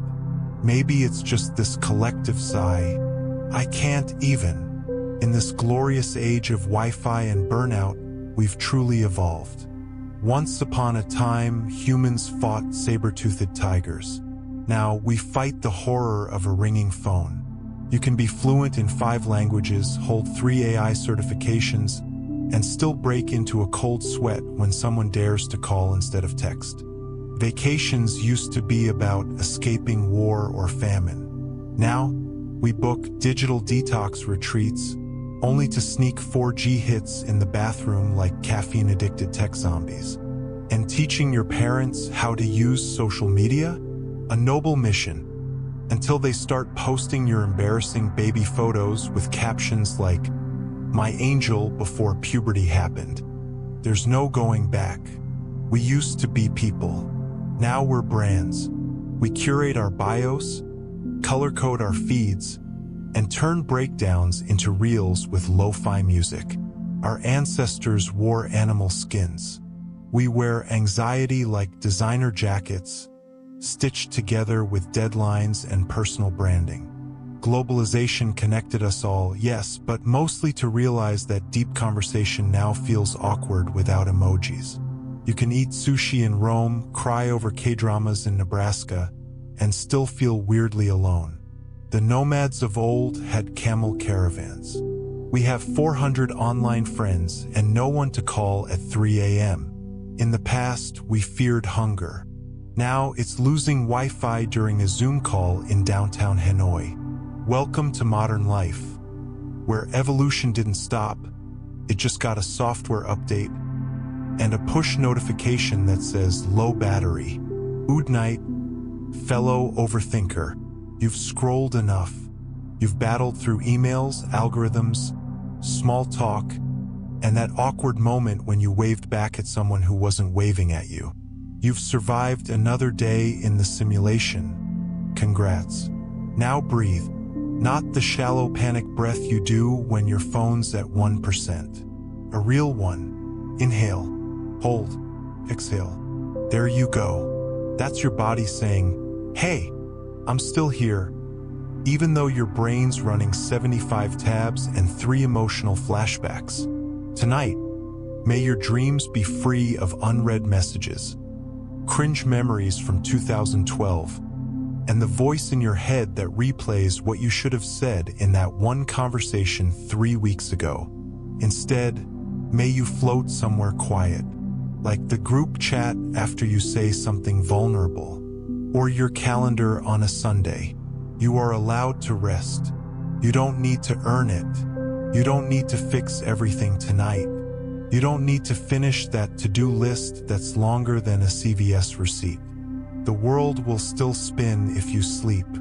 And no, you're not missing out.